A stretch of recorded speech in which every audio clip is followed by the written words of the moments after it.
Everybody ready, set, go. Rev it up and let's roll. There's a party in the fast lane. Got my hands on the wheel and I'm flying. Heartbeat loud as the thunder rolls. Riding in on the stampede of lightning.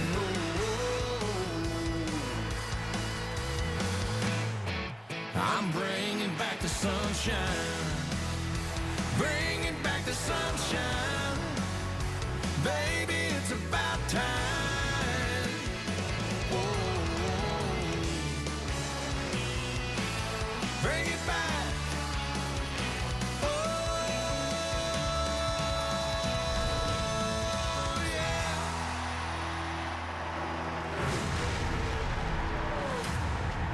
And an elimination race from Talladega SuperSpeedway as we get ready for the final race of the second round. For more storylines, let's go trackside to Kelly Stavitz.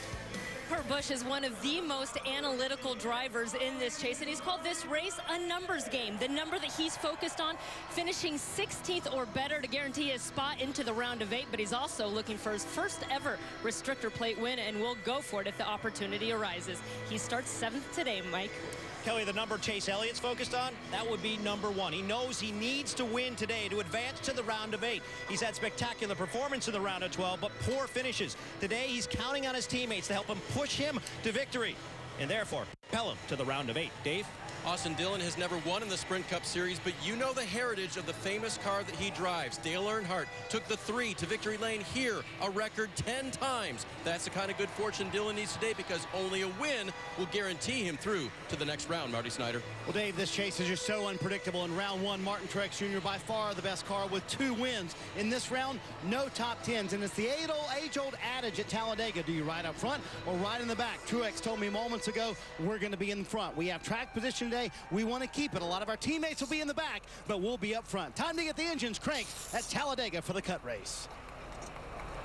And now, for the most famous words in motorsports, please welcome your Grand Marshal, 4-time Talladega winner and leader of the famed Alabama gang, Bobby Allison. This is Alabama. Crank them engines.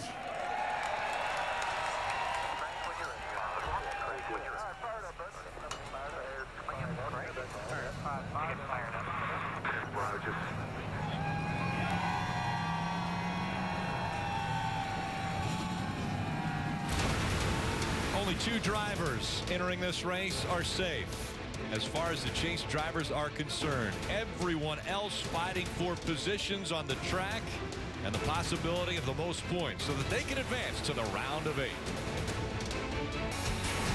Let's take a closer look at Talladega SuperSpeedway with today's GE track facts. Big, fast, and unpredictable. It's the biggest track that NASCAR runs on, 2.66 miles. When I say fast, it's the average speed, the track record average speed, over 188 miles an hour. That's the average speed. How about the qualifying record by Bill Elliott? 212 miles an hour before restrictor plates came into play. And 10 first-time winners. Only Cup win for 6 drivers. That's how unpredictable this racetrack is. I want to take a look at the starting grid as the car's about to roll out onto the track. Up front, Martin Truex Jr., Brad Keselowski. Martin Truex Jr., the 36-year-old out of Marietta, New Jersey. This is his first Talladega pole. In row 2, we have 2 drivers trying to make their way into the round of 8, but 2 different ways. Matt Kenseth needs to protect his spot. Chase Elliott needs to go win this race. In row 3, we have 2 Roush Fenway teammates, Greg Biffle and Ricky Stenhouse Jr. Stenhouse Jr. has 3 top 10 finishes here at Talladega. Back in row 4, it's Kurt Busch and Denny Hamlin. Kurt Busch, one of the chasers, has never won a plate race in 62 tries. He wants to change that today. Row 5, we have Austin Dillon, who had his career best finish of 3rd here in May, starting next to Paul Menard. Row 6, we have Trevor Bayne, the 2011 Daytona 500 winner, starting next to Reed Sorensen. Back in row 7, Carl Edwards, Kyle Busch. Carl Edwards winless on plate tracks as well. He's 0 for 48. Row 8, we have Ryan Blaney starting next to Joey Logano, who needs to make us some points today. He won this race last year. Row 9, Jimmy Johnson, the two-time Talladega winner, will start next to Ryan Reed, making his first ever career Cup start. And back in row 10, Alex Bowman, summing for Dale Earnhardt Jr. and Ryan Newman, the 2008 Daytona 500 winner. In row 11, Tony Stewart has 1 win and 6 runner-up finishes here at Talladega, starting next to Kevin Harvick.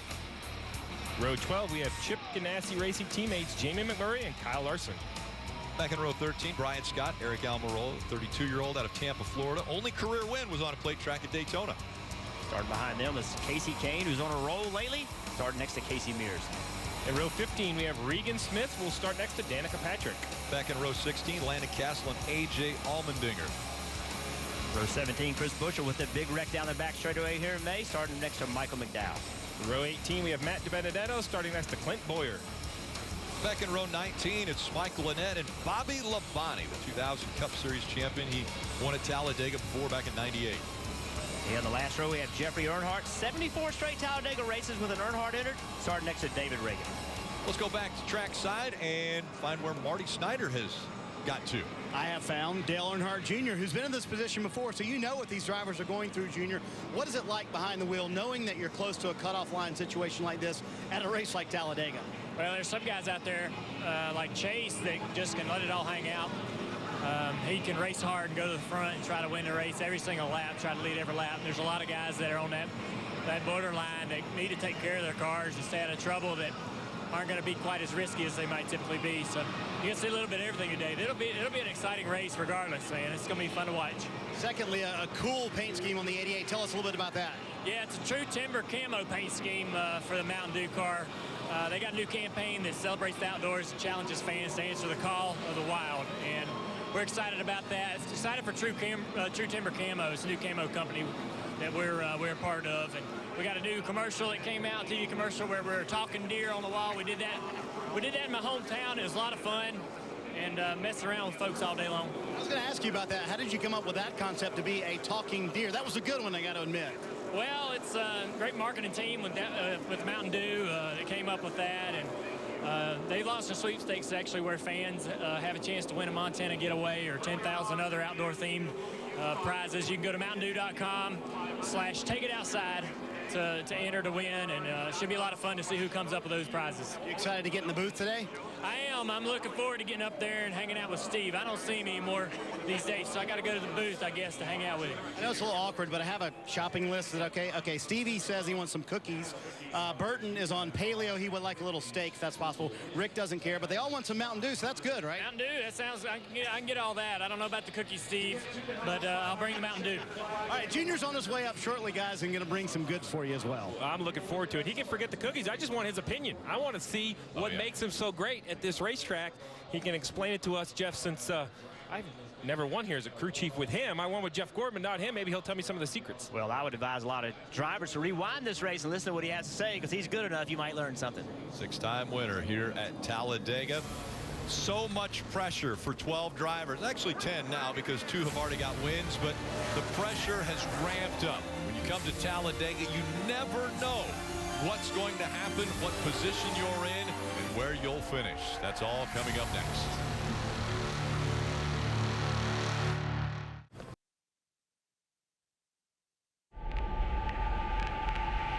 This place can chew you up and spit you out in a hurry. Win and you advance. If you're not locked in, going into Talladega, close your eyes and pray. There's a good chance to get knocked out here from circumstances and weird things happening.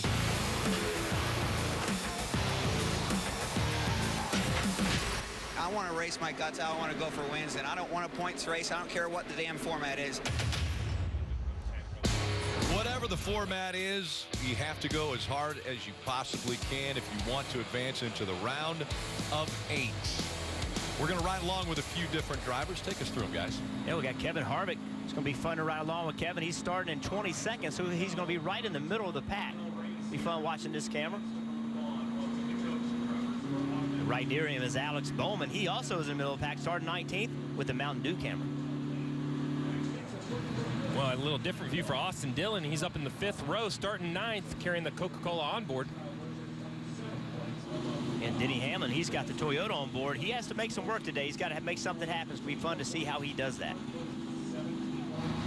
Jesse Elliott, he also has a Mountain Dew camera, and he's in a must-win situation, so we'll see some daring moves from this in-car camera. Well, another driver needing points starts on the front row. Brad Keslowski with the Ford onboard, 7 points below the cut line. He'll be aggressive right from the start.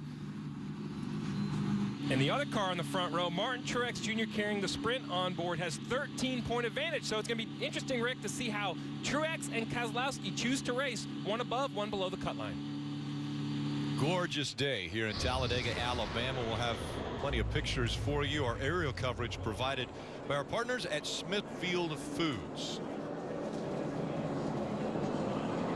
2x2. Cars working their way around this 2.66 mile super speedway.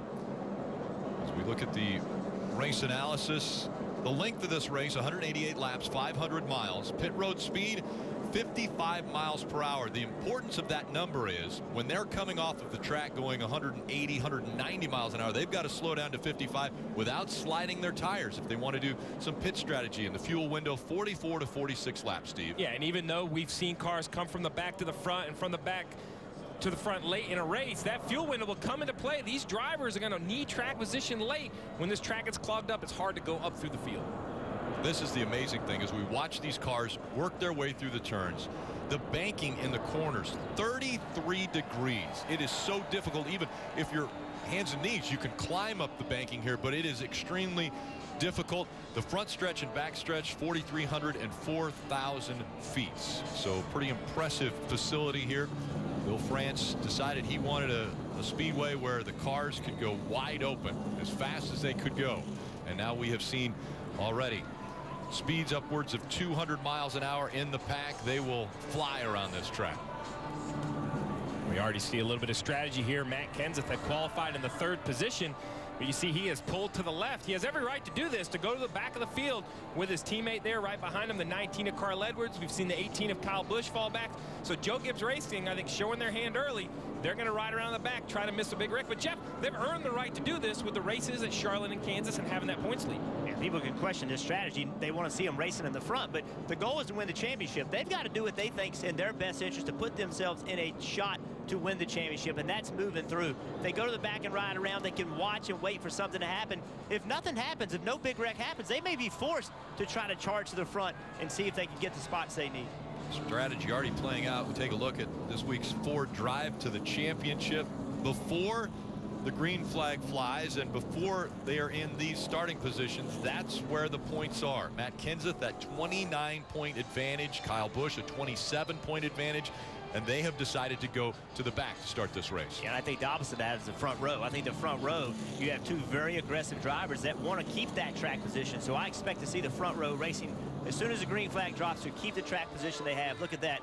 Legendary Donnie Allison in the flagman stand. Donnie Allison, 2-time Talladega winner. He's got 10 career wins. He and his brother Bobby Allison making up part of the Alabama gang. Red Farmer, Davey Allison, Neil Bonnet.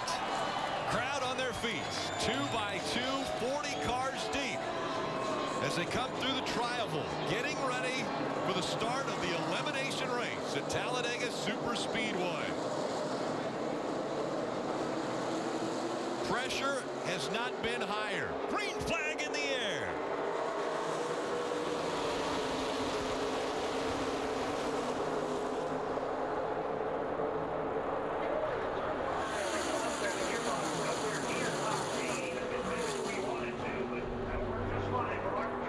It's always a tense time for the drivers. This is the first time they've been in a pack like this. They've been here for 2 days, but in the practice you get on Friday, you get a pack of maybe 12 cars at the most. This is the first time they've been on the racetrack with this many cars. And look at how they spread out going down the backstretch. Already 3 distinct lines have formed. And it didn't take Brad Keselowski to show us that side draft. They're going to use it all day long. He pulled down to the quarter panel of the 78, pulled the 78 back, now tries to clear him off of turn 4.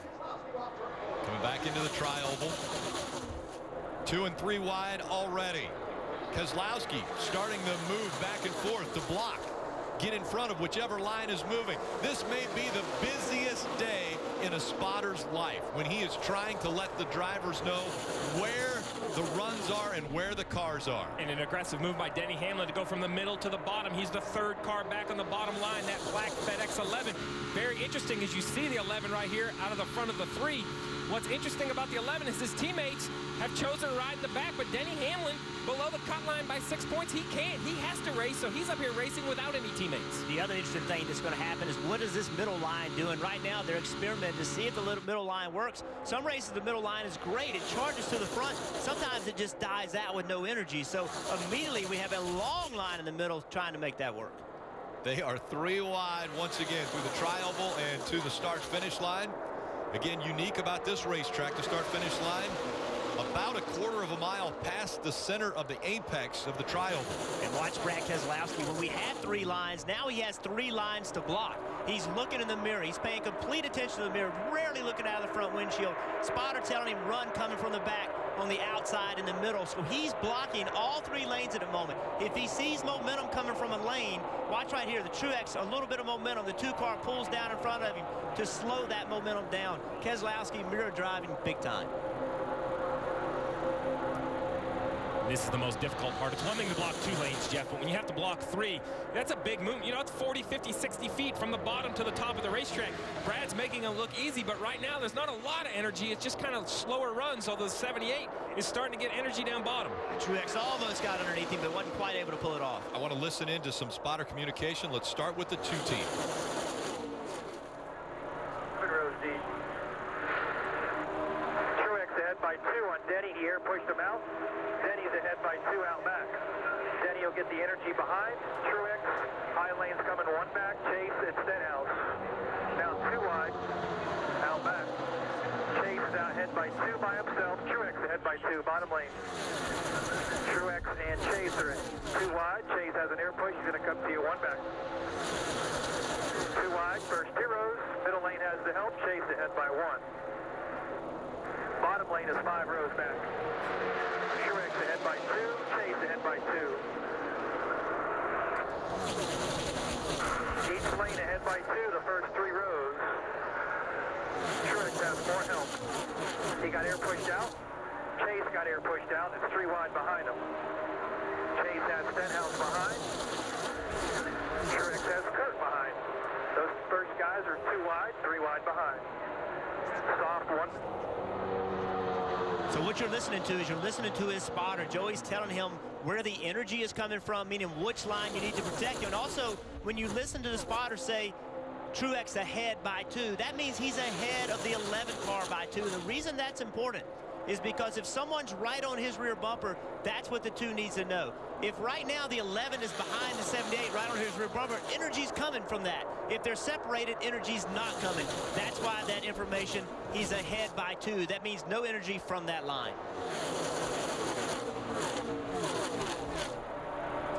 Marty.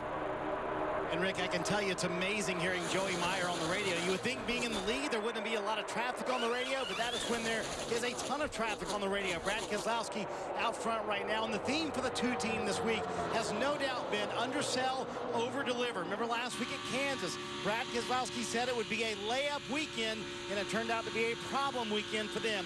They now come in below the cut line. They're thinking, we need to deliver. I asked Brad Keselowski about that before the race. He said, listen, we've won here 4 times. I've never had a car this good at Talladega.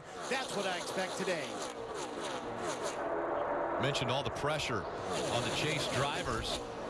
How about a little added pressure for Brad Keselowski? He has won the last 2 restrictor plate races. He's going for 3 in a row right now out in front and doing everything he has to do. The last person to win 3 straight restrictor plate races, and the only one that has done that, Dale Earnhardt Sr.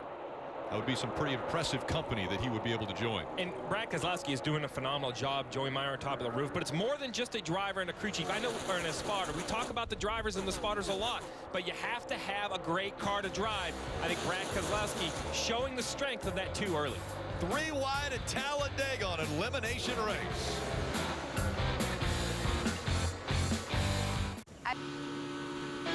Watch It's the chase for the NASCAR Sprint Cup with the NBC Sports app, and get closer. Additional camera angles, driver stats, track information. You can watch live anywhere on any device. Find out more at NBCSports.com/live. We ride along with Alex Bowman. He's near the front, but man, 3 wide at Talladega, running about 200 miles an hour in this pack. Brad Keselowski still out front. For more updates, we go to Marty. And then, Rick, we have the guys in the back. The Joe Gibbs Racing cars fell to the back, and I talked to Jason Ratcliffe, crew chief from Matt Kenseth, about that strategy. He said, listen, this is our best chance to win a championship. We've got to be thinking big picture, not so much the picture of today. You see those 3 Gibbs cars in the back there, and their concern is they feel like there have to be 5 cars, 5 quality cars in that pack. The interesting thing is going to be what happens when we get to pit stops. Right now, they're not too far back from the back, Mike, but certainly keeping an eye on it in the Joe Gibbs Racing camp. Yeah, no question. And Carl Edwards and Dave Rogers, his crew chief, certainly paying close attention to that. I spoke with Rogers this morning, and as I walked in, he was having a lengthy debrief with Edwards spotter Jason Keslowski. They spoke for 20 minutes about strategy. The strategy had been, as you can see, to fall to the back of the field. This is what they said over the radio just moments ago. It was just a little bit far back, in my opinion, but I think it's okay. Copy that. Dave and I were just talking about that on too. Just got to be careful not to lose it. And they're paying very close attention to the gap between themselves and the rest of the field. And Steve, I'm just curious, Carl Edwards being 3rd in that draft, is he in a more precarious position than the other 2?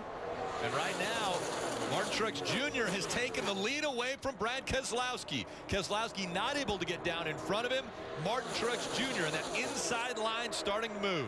And I like what Mike was thinking there. I do agree. I think the 19 being the 3rd Gibbs car is the most susceptible. He's the one in the most trouble. If they do lose the pack, he's at the back of it. So if he loses help, Jeff, he's going to be one man on his own. We know one car can't keep up. That's right. And what happens a lot of times is this front pack changes, and if it ever gets double filed, then it becomes that much easier to lose the draft because there's less air to try to run into. And also, if you do not have a good pit stop and you're riding in the back, you can find yourself riding around all by yourself and get lapped. So there's some danger in riding around the back. It's not as easy as it appears.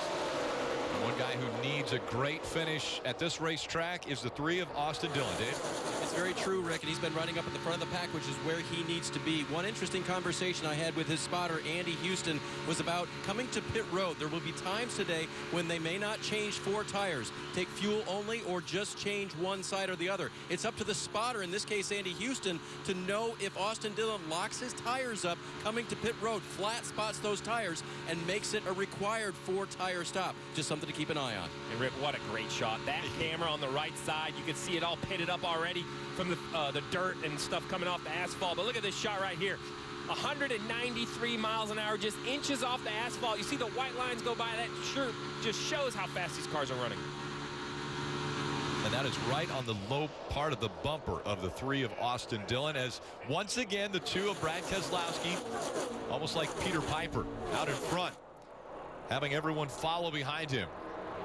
And I think there's an advantage to this, a distinct advantage. Not only will Brad Keselowski show everyone how fast his car is and perhaps get help later, but he's learning what it's like to lead. Imagine these are the closing laps of the race. Now he has experience being defensive of both lines, Jeff, and understanding when he can block and when he has to give up the run. And he did lose the lead and found his way back into it with some heavy side draft, and he got himself back to the lead. And this is what we expected from Brad Keselowski. We expected him from the drop of the green flag to be protecting whoever got the lead from the front row, whichever one it was, Martin Truex Jr. or Brad Keselowski. That guy was going to be aggressively blocking.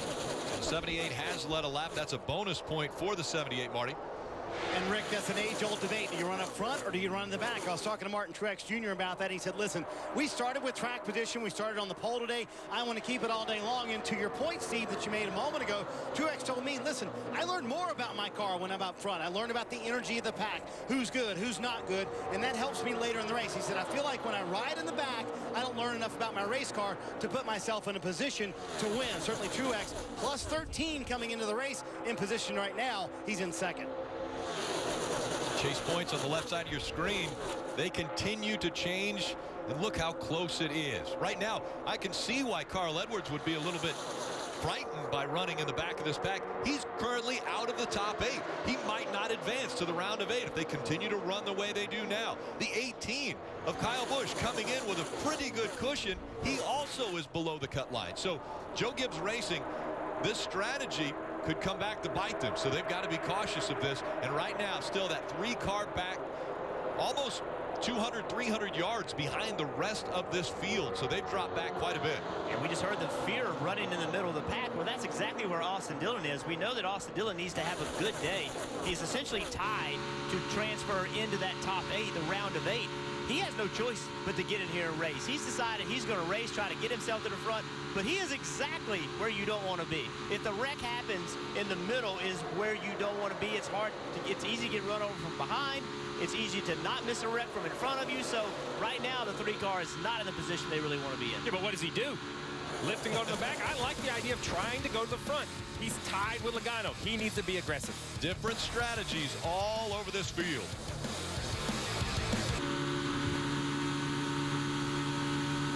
Get your NASCAR coverage when you're on the go with NASCAR Mobile. The official app of NASCAR puts race coverage and live in-car cameras right at your fingertips. You can even listen to drivers and teams discuss race strategy. Download now at NASCAR.com/mobile. Welcome back to the Hellmann's 500.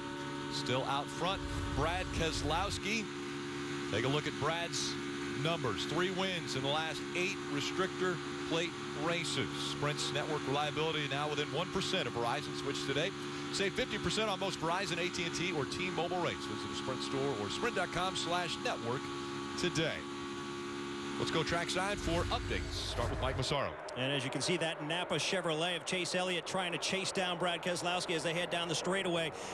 Elliott has had a frustrating round of 12. 2 spectacular performances in terms of speed and laps led. However, the results both outside the top 30. Extremely frustrating for this team. But Alan Gustafson, Chase Elliott's crew chief, told me this morning, he said, hey, we're not giving up. We still have one more shot. The only thing we're thinking about today is winning. We need to be aggressive and try to get to the front, lead as many laps as possible, and win today. Kelly? Kurt Busch hasn't done anything spectacular throughout this chase either, but he's known exactly where they've needed to have their average finishes to advance from round to round. And before the race, he sounded really remarkably calm over the radio, telling his team, hey, just keep it chill. We have more points going into this race than we did here last year. And they reminded his pit crew, hey, don't jump over the wall too soon. That's really easy to do here. Kurt Busch has been running up towards the front this entire race. Sounds maybe more relaxed than he did last night watching the Chicago Cubs try to advance to the World Series. They did that. Now he's hoping to move on to the round of 8. About halfway through a fuel run as Brad Keselowski continues to lead. And Rick, we talk about different strategies, running up front, running in the back. We heard the report that Martin Truex Jr. likes running up front. Brad Keselowski likes running up front. Well, here's why. Look at the average running position for these winners. Brad Keselowski, the top 2 at 2.1, 4.7. Logano, 6.2. Dale Jr., 2.7, 3.5. What that means is for the majority of the race, these guys run up front. They lead laps. What that does, Jeff, that allows them to understand how the race is happening, where the runs come from, have a better understanding of their car. Yeah, they do understand it better, and they exhibit to other people the speed they have. So if you have a fast race car, other people want to go with you. They want to make a move with you. But the other thing is, once it gets 3 wide and 4 wide in the last few laps, where are you going? I mean, how do you come from the back if there's no lane to go in? So when you wait around too long, there's no longer a place to go. You're just stuck and have to ride in that line. So when you make that charge, you have to do it early enough. Well, that's the point. Think of these Joe Gibbs Racing cars that are riding in the back. While that is a safer position to avoid the accident, the list of things that can go wrong really is going to come in 50 or so laps on green flag pit stops. If they're going to continue to be 6 seconds behind the pack and they have trouble, they're going to lose the draft. The other thing, and you just said it, Jeff, 3 wide. All 3 lanes are blocked, so if they're going to try to go to the front, they can't wait to 10 to go. This isn't like restricted plate racing 20 years ago. They're going to have to do it earlier, maybe halfway. When do the patience run out? When do they risk getting into the pack? And I think their team is going to be forced to tell them when it's about 10 to go before a pit stop, and they're going to need to close this ground up, because if they don't close that ground up and you have a bad pit stop, you could be lapped. Your day could be done. So you can't trust your pit crew that much to have a good pit stop. You have to assume they may have a bad one. 25 laps into this. Let's see who's on the move. Brought to you by Tire Rack. Well, Rick, normally we see drivers that are only going to the front of the pack, but here at Talladega, we keep talking about the strategies. We have two completely different strategies. Kevin Harvick started 22nd, has driven all the way to the third position, plus 19, but Kenseth, Jeff, he's fallen back 34, but it's on purpose. It's 100% on purpose. He's playing a strategy. And we keep talking about Kevin Harvick, how he has nothing to lose and nothing to gain because he's already in the round of 8. I disagree with that. I don't think that Kevin Harvick wants to race that 2 car, wants to race that 24 car in the next round. If he can win this race, he may can control who moves into the round of 8. So he has a lot on the line. Who do I have to beat? Who do I think is the toughest competition? Good move by the 24. So Kevin Harvick will play a role in this race. Big move here for Chase Elliott as he goes for the lead. Again, Chase Elliott in a must-win situation and looking for every point he could possibly get. If he leads this lap, that's a bonus point. One less position that he might have to try to fight for on the track. And watch how aggressively the 2 of Keslowski, watch him side draft, watch him try to slow down the 24. We've seen how aggressive Brad has been leading. Let's see how aggressive he's willing to be right now in trying to get that lead back. He now has his teammate behind him. That shuffle has gotten Joey Logano behind him. Well, and Kevin Harvick, why does he care? Because I'm sure he would rather push the 24 through and try to eliminate. But see what it does. With the 24 as the leader, that puts him up above the cut layers. That puts the 20, 18, 19, 11 all racing right around that bubble, Rick. And we talked about the 3 of Austin Dillon having to be in the middle of the pack. That's exactly what you talked about. He needs a good run. Right now, he's 21 back, so he's got to find his way to the front. Chase led laps in May earlier this year and continues to add to those numbers now. He finished 5th in the May race, but really in this situation, Chase Elliott, he's got to be up front. When the checkered flag flies, he's in a must-win situation. You saw the 2 car right there pull right on the quarter pound 24. Now the 24 car is doing the same to the 2. They're side drafting each other. That does not speed your car up. It slows down the other car. So 2 aggressive moves by both of the drivers in the front row. This is a freight train rocketing down the tracks, and every now and then the cars of that freight train change positions. Mike. And Rick, watching that battle between Brad Keselowski and Chase Elliott reminds me of a conversation I had with Elliott this morning. We spoke about the advice his father has given him when it comes to super speedway racing. Keep in mind, Bill Elliott won on super speedways before and after restrictor plates. He said the biggest thing his father taught him was how to use the side draft. We just saw the side draft being implemented there and going to work on him once again, Marty. Mike, we've clearly seen the strategy for Brad Keselowski, keep the car out front all day long. Little bit of concern, not a major concern. They have a little bit of debris on the front of the grill there. The water temps +5 by his markings inside the car, but not too concerned about it right now. Trying to keep that lead from Chase Elliott. Heck of a battle, Rick. Absolutely. Chase Elliott out front now. Chase is going to go on the defense. He's going to try to stay in front of the line that moves. Watch this move by the 2 car Keselowski. He gets right on the right rear quarter pound of 24. Just sucks the 24 back to him. He's able to clear the 24 and get the lead back. That is side draft, and that's the way you do it. What an incredible display of side drafting. Chase Elliott in front of the field at Talladega. And by Smithfield Foods. Southwest peppercorn ribs and red beans and rice. Smithfield and Dewey's smoked sausage. Some of the delicacies here at Talladega SuperSpeedway as they continue to fight for the lead up front. Now Chase Elliott has dropped back to 3rd, and look who's running 2nd. Ricky Stenhouse Jr. has silently made his way up to the back bumper of the 2 of Brad Keselowski back out front. And we focus so much on the guys that have, chase implications. But Ricky Stenhouse Jr., a team that has not had the year they want to have. This race means as much to him as it does all these guys moving to a championship. Winning this race could change their year and to get things moving positively at Roush Fenway. So look for drivers like Ricky Stenhouse Jr. to be exceptionally aggressive. Let's go back to Marty. Back in the back of the Gibbs cars, Matt Kenseth, they told him a moment ago, you're about 8 laps from stops. He said, well, then we need to catch up a little bit, step on it, is what he said, and close that gap. You see the main draft, and back there are those Gibbs cars trying to catch that main draft. Matt trying to drag his other teammates up with him, just in case something happens on pit road. Smart move, Jeff. You called it earlier. You said this is what the Gibbs cars needed to do. They have to, and I think it's become more important because the group behind them has gotten more organized. It's single file right in front of them. And even the front pack, it's no longer 3 wide, it's 2 wide. That means it's going to be that much harder to pull up. So I think they need to make a move now. Well, and you have to get clean on and off pit road. We've seen issues on pit stops before. The other thing these Gibbs cars are going to have to decide is, do they take perhaps 2 tires and limit their risk. We saw Martin Truex Jr. here last year in the fall race come to pit road, decide to take 4 tires, have a poor transition on the left rear tire, a slow hand in. He loses the draft, ultimately loses a lap right here. That's the risk to the Gibbs strategy, so they need to try to close that gap and pit with the leaders. The other thing, this is going to teach them how far they can get back and pull back up. If they start trying to pull back up and they can't get there, they're going to get nervous quickly. So they're going to learn right now what that threshold is, how far back they can be. With more on the 18, here's Dave. The other interesting thing, Rick, is what order they're running in. You see it right now. It's Kenseth, and then Kyle Busch, and then Carl Edwards. Adam Stevens, crew chief for Kyle Busch, told me our car is not best in that group out front. So Kyle will not be the leader of this pack, whether it's early in the race or late. How about the chase points? 19 points separating the 20 all the way back to the 24. Only 19 points. That's 19 positions. There's 40 cars out there on the track. Yeah, I love it as we sit up here. Jeff, you keep pointing out, you're not sure how much help they have because the front pack is a little bit more organized at times. So you have nerves for these 3 drivers. You're not even out there, but you just know how easily you can lose a draft. It's not something you feel, and all of a sudden it's gone. So I think every driver at some point tried the strategy of riding in the back, and they had success, and every driver's tried the strategy and gotten in the wreck. You've seen it both ways. So the biggest fear is in trying to protect, in trying to play it safe. You make a mistake and you actually put yourself in jeopardy with a bad pit stop or not getting pulled up quick enough. That's the biggest fear. We've heard the words, get ready for a pit stop. How do you get ready, Jeff? Where do you position yourself to let everyone know, hey, I'm coming to pit road now? Yeah, you get your hand out the window. You have to get on the bottom lane. Right there, we've seen it at Ricky Stenhouse Jr. waving his left hand. There you go, but you have to get in the bottom lane. So as people start to pit, this is always an opportunity to have a wreck. Somebody doesn't know someone's going to slow up. They get into the back of them. We see it a lot here as we see Stenhouse Jr. heading to pit road.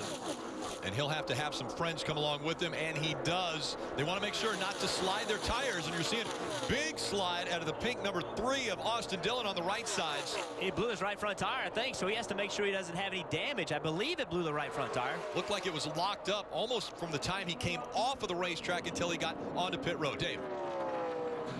And he just radioed to his crew, thinks he has a flat, so that's going to be very true. They're going to have to change all 4 here and got Austin back out. We talked about this earlier, how the spotter will help tell, but also the driver knows exactly what's going on, and he knew he blew a tire, Marty. Dave, Martin Truex Jr. trying to take care of those left side tires, but they are going to go ahead and go change 4 Goodyear tires here for him. Sunoco fuel as well. Truex very happy with the handling. Did lose that very front pack of the lead draft, but really happy with the race car. All those cars, Rick, leaving pit road now. Yeah, Stenhouse Jr. able to hang on to the lead that he had when he came onto pit road. He stays out front, so doesn't lose positions. But here comes the second pack onto pit road.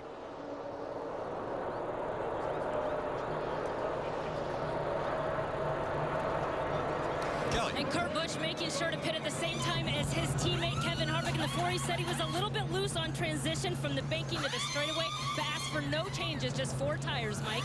Chase Elliott's spotter, Eddie DeHunt, guiding him off the track onto pit road. A 4-tire change in fuel for Elliott as he follows the 2 car onto pit road. Marty. Brad Keselowski dominating this race so far in terms of dictating the pace of the race. Has the very first stall on pit road already gone. 4 fresh Goodyear tires for that 2 car. No chassis changes. Very happy with it. Obviously has a ton of speed. 24 able to stay behind him as they came out, and a jack underneath the 22. That could be devastating for this team. Well, now it's also going to be very interesting to see where this jack ends up. If it ends up on the racetrack, we could have a caution, and the 3 Joe Gibbs cars have yet to pit. They've actually put a few cars a lap down. And that's what the 22 needs. That's what they want, the best case scenario for them. You see him dragging it back and forth. He wants that jack to come out to force a caution. And the 4 had to stay behind him. You can't come on. You can't blend onto the racetrack until you come out of turn number 2. He's still trying to get rid of the jack. It's going down the backstretch at about 150 miles an hour. We talked about pit road mistakes. That's what we're talking about. Once again, the 11 gets a speeding penalty. Denny Hamlin too fast entering pit road. We talked about pit road mistakes. It's not just on the driver, it's on the crew. We've seen 2 issues here. The 11 and the 22 in the first round of pit stops. Yes, and this is just the first round of pit stop. 40 laps into this 188-lap race. Jack is still hung up. Jack's still underneath the 22. It made it all the way around the racetrack without coming undone. It's amazing that Jack made it all the way back to pit road. They're going to pull that out, change left side tires, also try and make a chassis adjustment here for Joey Logano as well. And then they do not do the chassis adjustment. Mike? Carl Edwards, meanwhile, on pit road, taking advantage here. 4 tire change in fuel for Edwards. Marty. And his teammate Matt Kenseth coming down pit road. Clean stop for these guys so far. 4 fresh Goodyear tires. No changes to the chassis. They did gain a little bit of ground, not much, on that very front pack for that Joe Gibbs Racing group.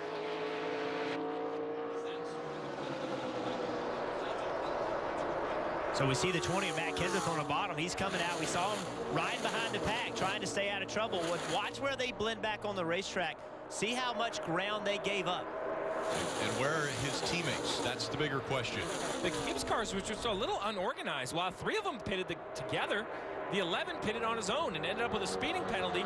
And the first time by, when the pack pitted, the Gibbs cars did not, and they had a big gap in front of them and ran 2 slow laps. So this is the concern. The strategies all seem fine until green flag pit stops cycle the whole field around. Already, that's the 9th speeding penalty that Denny Hamlin has this year alone. The penalty for taking equipment out of your box for the 22 was served when he came back to his box when they were able to take the jack out from underneath the 22. And that could be a reason why they didn't change left side tires. They didn't service the car. They just removed the equipment. That, you know, you got to remember, when you're under penalty, you can't really service your car. Marty. And guys, I believe the 78 has lost an engine. Martin Truex Jr. said the engine blew up down the straightaway. He said when he left pit road last time, there was smoke in the cabin, and he said they also had a very bad vibration. The smoke had gone away. He said the vibration had not, and just a moment ago, going down the backstretch, he said the engine just let go, guys. Obviously, this is going to be a huge hit for their championship hopes and likely take them out of it. Devastating for Martin Truex Jr. coming into the chase, probably the favorite, had run the best on 1.5-mile tracks. Listen. Here he already has it out of gear and coasting. Stay down. I believe this is the 2nd Toyota engine failure we've seen in the chase. We saw the 11 car at Charlotte, Denny Hamlin having engine trouble, and now Martin Truex. But this is what we talked about, guys. This is the strategy of seeing how the race unfolds. You think about the 78. Unfortunate circumstances to him, but this really affects how is Austin Dillon, Joey Logano, Denny Hamlin going to race. Now here's a driver that was only 13 ahead, so you would assume with an engine failure he's going to lose 13 points. That can affect their strategy. They're now racing less chase cars for those 8 spots. I said, so when something happens, there's people are benefited from it and some people are hurt by it. That saved Denny Hamlin. That kept Denny Hamlin from going a lap down. And I believe it kept Joey Logano from going a lap down as well. I would expect all the leaders to probably stay on pit road. They were just there 4 or 5 laps ago. The back half of the field might come get fuel. Maybe the Gibbs cars, they've been riding around the back anyway. So 24th, 25th, 26th, probably no reason for them to come back and get fuel as well. So Steve, after you just had all this just happen, and a lot happened in a matter of 5 laps, if you're Joe Gibbs Racing and you just saw the 20 car get left behind by those other 2 cars, you just saw 2 cars get penalized on pit road, do you continue to ride around the back? Well, are you now afraid to do that? Are you afraid to give up that track position? Well, the first thing I'm going to do if I'm Joe Gibbs Racing is I'm sending someone to the garage area to find out what broke in the 78. Right. And is there anything I can do? Can we run cooler oil temperature? Can we remove tape? What do we think let go? Remember, that's a TRD engine. We've seen very few failures, but at the restrictor plate tracks, they're normally all built the same. If I'm on one of those Joe Gibbs pit boxes, I want to know what happened. Is there anything I can do to try to help prevent it? I'll have to go chat with Cole Pern. Cole Pern was on his way back into the garage. There he is running now, trying to get to his car to find out exactly what has happened. Could be detrimental for the possibility of making it into the round of 8. When we come back, Dale Jr. joins us up here in the booth.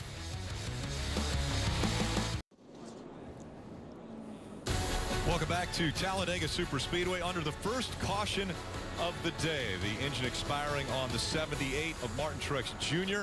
And so with that, they are making sure that there's no fluid on the racetrack. So putting down some speedy dry. And joining us now into the booth, one of the best ever at restrictor plate racing, Dale Earnhardt Jr. You've got 6 wins at this racetrack. chaos already. What have you seen so far? Yeah, it's been a pretty interesting race. You're seeing a lot of guys do a lot of different strategies. I like the strategy to run up front every lap, to try to lead every lap. I know that that's what Chase has to do. He has to win this race, but you got some other guys that are laying back. How long will they lay back? When will they start to move toward the front? So are you putting yourself in Chase's situation and like told him what to do, or are you mentally up here saying, I'd be doing this? I actually saw him this morning in a bus slide, and he said, I'm going to try to lead every lap. I said, that's probably the best thing you can do. Don't go to the back. It's so much harder, like you said earlier, to get toward the front. When they go 3 wide, there's nowhere to go. And it's going to be so much harder as this race progresses to come from the rear. Well, you said we never hang out. 144 to go. We get a little time to hang out. This should be an exciting race. Yeah, this will be good. And you didn't bring any cookies for Steve, but that's okay. A lot of Mountain Dew. A lot of Mountain Dew, though, so we'll have that. We're looking forward to the green flag, a restart from Talladega SuperSpeedway when we come back. Already, we have seen Chase problems. The round of 12, the jack underneath the 22. It went all the way around the track. He couldn't shake it. Then speeding on pit road, the 11 of Denny Hamlin into the grass, and now the 78 of Martin Truex Jr. Let's hear from him. He's with Marty. And Rick, I think he's just standing here trying to process exactly what has gone on. I heard you talk about a vibration, then smoke in the cabin. That kind of went away. What happened, Martin? Just developed a vibration and started to lose a little bit of power. Well, originally I thought it might have been a tire because it was shaking, and it got worse and worse and worse till it was time to pit. But once I slowed down and hit pit road and felt the vibration still there in the engine, I knew we were in trouble. So definitely not the way we wanted today to go. It's a tough way to go out, but you know, proud of the effort, proud of all the guys, and you know, it's engines have been great all year. So you know, every once in a while I guess you'll have a failure. It's just unfortunate. It was with everything on the line. So I don't know, just.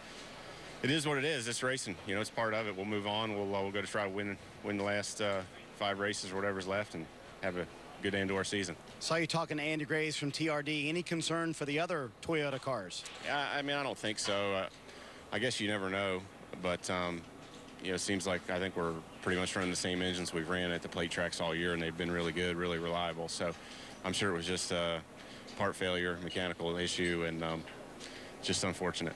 With the team so good, Martin, and the car so good so far in the chase, how hard is it to walk away like this? It'd be real hard when we win about 4 in the next 5 races.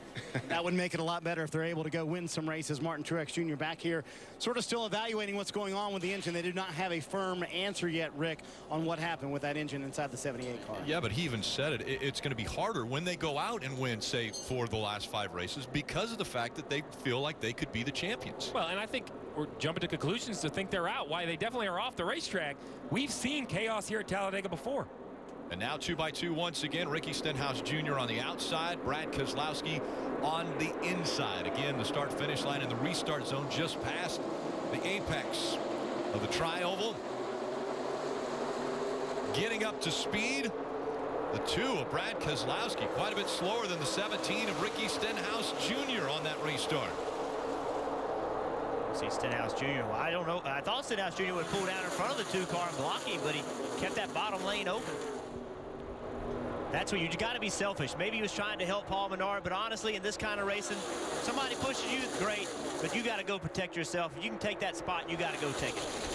Yeah, you definitely got to be more aggressive than that, especially when he got such a good restart. But we know Brad's really smart. He knows exactly what he's doing out there. He had a great shove from the 41 on that restart, and now he's back in the lead. Is that a possibility that he thought he might have got too good of a restart and NASCAR maybe would have called him on it? I don't think so. I just think it's a situation where he wasn't greedy enough. You know, you really, when you get the lead and you're clear, you got to get in that position and take it. There's only one way to be successful here, and that's be greedy, like you just said. You got to be selfish. You got to be willing to block, just like we're going to see Keselowski do. He is going to block as if it's the last lap, not as if it's lap 48. Every lap you got to drive that way.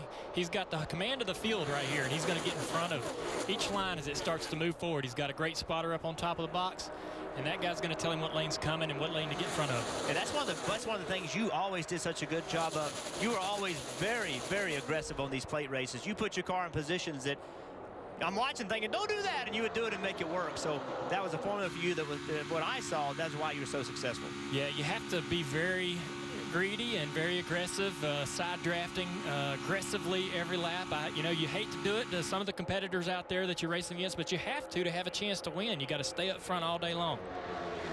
How about manufacturers working together? Is that something that you'd look at right now in the race and say, all right, when we get to 10 to go, then we'll forget about that? Because right now you've got 2 Fords that are up front. Yeah, not really. I mean, if you're leading the race like Brad, you're just getting in front of the line that's coming. He's going to start hopping back and forth, as you see, and that's just giving him enough of a shove to keep that lead. It's actually very simple what he's doing.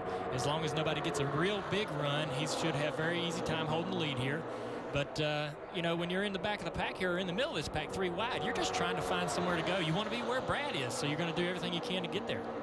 And also, if you Chase Elliott, you know, Keslowski's not the only guy moving from lane to lane to lane. Chase Elliott's also moving lane to lane. He's got that middle lane and that top lane that he can pick from. So he's trying to find the energy coming from behind him as well to try to clear the 2-car. Yeah, you're trying to find that energy. You also don't want anybody on your quarter panel side drafting you. The 17 is going to look to the outside and do the exact thing right there to side draft that 24, put him in the middle. Steve, you're in trouble, bud. You got 2 drivers up here now. Listen, I'm just letting y'all go. I'll start when the pit stops start. Right now, this is all about the driver. But it seems like we've seen this before, that the middle lane and the top lane seem to stay a little more organized. The bottom breaks up sooner. It seems like on the straightaways, everyone moves to the top, but there's still some speed through the middle of the corner. So it seems to me that the middle or the top is the lane to be in. Absolutely. That bottom line, you got a little more wheel in the car down there. It gets a little bit bogged down coming off of the corners. You're getting side drafted on the right side of the car all the time. You can't drive lower and get away from these guys. When you're running in the middle of the high side, you can side draft and move away and get away from them and actually improve your position. If you're on the bottom, you're kind of, you're kind of at the mercy of everybody on your outside. Yeah, remember, you cannot go below that yellow line to advance your position. You can run below that yellow line, but if you advance your position, it will be a penalty. So that yellow line, you almost have to look at as a wall. You can't go down there, so it limits where the driver can go. So we've said side draft 100 times in the last 5 minutes. When did this phenomenon start? You're right there. I mean, it wasn't always that way, but it seems like in the last few years, everyone understands it better. Yeah, absolutely. It's been around for decades. You can see it in a lot of old races and old footage. I don't know whether they knew what was happening when they were side drafting each other, but I'll have to be admitted that my father, I think, was one of the guys who started understanding it and using it and teaching the rest of the field as to what how to use it as a tool. And now it used to be an advantage that just very few of us had. Now everyone in the field knows exactly what it can do and how to use it. And I think these newer cars are more sensitive to it as well. Absolutely. I think these big square cars with the long quarter panels on it, they seem to be more sensitive. That's exactly right. When you're on the inside, you can get within 4 or 5 inches of the car on the outside and hold him at bay, even without any help fighting that side draft. If you don't, and you're waiting, looking in the mirror for help to come, you can sit there and hold that guy at bay, just side drafting him all day long. All right, so you're up in the booth and you got a smile on your face, but we know you'd much rather be down there on the track, right? Absolutely. I was on the pit box for the start of the race, and it was that's when it really hit me that I wanted to be in the car so badly. I want to be out there doing what these guys are doing. I want to be making these choices they're making today, trying to improve my position. It's such an exciting perspective to be able to watch it here, but there's nothing like being in the car. Making those decisions. You're riding along right now with Denny Hamlin in the 11 car, and he got saved by that caution. That caution kept him from going a lap down. Had this race gone another 15 laps or so without a caution, he would have found himself a lap down, and that saved him. But now he's worked himself back up into 10th spot, so he's found his way through the middle of the pack where it's really crazy and really wild, and getting himself slowly but steadily back in the pack. Junior, you mentioned it. Your dad, one of the best at being able to drive at restrictor plate racetracks. Right now, Brad Keslowski trying to equal what the Intimidator has been able to do, and only the Intimidator has been able to do. 3 straight restrictor plate wins on NBC. How the Redskins doing there, Junior? I'm not actually sure. Oh, my God. Fourth quarter, we're behind by 10. Uh-oh. Not good. Not good. But what is good is watching the 2 of Brad Keslowski out in front. And surprisingly, you said that in commercial break that being out front is the easiest. Absolutely. I mean, you're in the lead. All you need to do is be in front of the line that has the momentum that's going to give you the push. You see Brad is in front of the 41 car. That's the car that's closest to him. Brad's looking in the mirror all the way down the back straightaway. He'll peek down at the racetrack a little bit every once in a while, but he's looking in that mirror just about 95% of the lap. there's nothing to look at outside out front of the car, right? So he's looking in the mirror, seeing what lines are coming. His spotter's also telling him, this line's forming, that line's forming. The 41's going to come. The 24 is getting a push button. 16 right here. So the 24 is going to need some defending. And so he's listening to that from his spotter. And he's going to jump in front of that guy. He's not really blocking because he's making the move early enough for it not to be aggressive. And he's just putting himself right in front of the car that's got the momentum. It's the simplest place to be in these plate races. You use the word simple. You're doing it at 190+ miles an hour. A guy that's pretty close to the front, though, the 24 of Chase Elliott, Mike.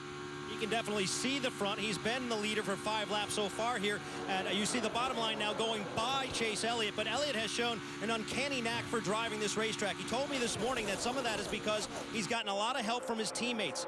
Veterans like Jimmy Johnson. He also mentioned Casey Kane. He also mentioned a guy who's not in the race car today, Dale Earnhardt Jr. Dale, he said you've helped him a lot. Can you give us some insight? Actually, I spoke to him this morning. He was asking me if I had any advice. I said, the situation you're in, you can go for broke. And the best success that I've had at these racetracks is when I raced every lap to lead it. Anytime I went to the back and tried to be calm and tried to ride in the back, I could never find a way to get back through the pack because once it gets down to 50, 40, 30 to go, it's 3 wide. There's nowhere to go. You're not going to make this miraculous run and knife your way through the field to get toward the lead. Everybody's trying to go to the lead at that point. So the best situation to be is in the top 3 or leading the race all day. We saw the stats there, almost 200 miles an hour as here comes Greg Biffle to take the lead away. And that 2 car is going to do a great job. He got right to his right rear quarter panel, and you saw it just put the brakes on the 16. He's now backing up to the 1. Brad easily clears him, and he's going to pull the 24 through as well. And so the 16 car had a chance. He had a big run, but that big run wasn't being helped by the 1 of Jamie McMurray. Jamie McMurray was not close to him, so he had no drafting help. So that side draft just pulled him out big time because nobody was helping him from behind. Now, can Chase run the same game that we saw Brad run earlier? Can he try to stay in front of either line? Can he do the same thing? He'll do that for a limited time before one of the lines does get up beside him. But yeah, he doesn't have a run to challenge Brad, so he's certainly going to get in front of the lines that are moving behind him, whichever line's coming. So let's take a minute and let's explain to the fans this side drafting. We're going to go into the wind tunnel here with our DMR NASCAR Heat Evolution, and we have a car in the wind tunnel. You see the air going from front to back straight over the car. That's what happens when a car is on the racetrack. But what we'll do is we're going to pull the NBC Sports car up next to it. And you see what that does. That smoke is like the air. It drives the air up over onto the spoiler of that leading car, which basically adds a ton of drag, Jeff, and pulls that car back. It does. The gray car, the inside car, is the one that slows down. It doesn't speed up the white car on the outside. It slows down the gray car. It makes it look like the white car is fast. But here it is in practice. The 2 car got right on the quarter panel of the 78 car, slowed the 78 car up right here.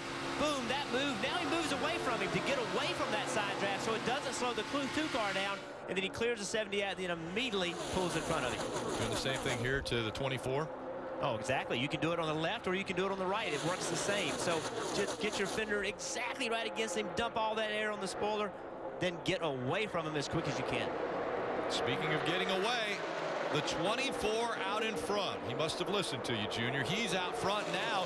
He brought the 16 along with him. We'll see how well the 24 can do. Well, the 16 is going to be able to get by him. So the 16 and the 24 were running side by side. Way up the racetrack goes Greg Biffle. Immediately up the racetrack to try to get in front of the 24, thinking that was the car he wanted to be in front of. Even though the 2 was coming as well, he thought the outside line with the energy from the outside line was going to be the best to protect the lead. So, Mike, Dale, the question I have is, I understand getting next to that car and stopping them, but how important is the timing of pulling away? After you stall that car, is it obvious to you that you've done your work and you need to get away from him? Yeah, I look at the air coming off the front of the car as a boat wake, and it's coming off of the car like a boat wake, and it's very dense coming off around the headlights of that car that you're trying to side draft. So you don't want to continue to be beside that guy as you get toward the front or pretty much dead even, because you run into that dense air coming off of the nose of the lead car. So you have to jump that weight, much like a water ski, and not allow him. You're also getting away from him so he cannot sort of side draft you and defend that position, you know. So you're both sort of bouncing back and forth. That's why the outside is so much easier to do your side drafting, because you pin the guy on the bottom, side draft him, then drive up the racetrack just like the 16 did to take the lead. Now, you know everybody's going to be listening to this, right? They're going to play this back. Don't give away too many secrets. I'm telling you, from what I've seen, these guys have all got it all figured out. And I'm fairly confident they're going to spend most of their time on the lake water skiing, because that's the analogy that we just heard. Let's go to Marty. Sounds like fun. We need to go water skiing and learn how to draft. How about the recovery for Joey Logano back on the lead lap and back in this group here in the front of the pack after what happened earlier. Trent Cherry, the pit crew coach for Team Penske, brought a new jack. That's the one from the 21 team of Ryan Blaney. They're bringing that down to be the new jack for Joey Logano's team. What happened on the stop is when they put the jack in, they went too far. It went behind that plate you see on the jack there, and that's where the post on the car got stuck. Talked to Todd Gordon, the crew chief. He's at the side skirt on the car was bent in a little bit. They fixed that. The jack post is fine. So Joey Logano on the lead lap after carrying a jack around the entire way around Talladega. Rick. Greg Biffle out in front. The best finish he has ever had at Talladega, second. He did that once back in 2014, but now he has become the leader and trying to take everyone up the racetrack. Kelly. And he's looked fast all weekend. He was fastest in practice. When I talked to his crew chief, Brian Patty, about it, he really gave all the credit to longtime crew chief turned head of the restrictor plate racing program at Roush Fenway Racing. That's Jimmy Fennig. He said he just does such an incredible job preparing these speedway cars.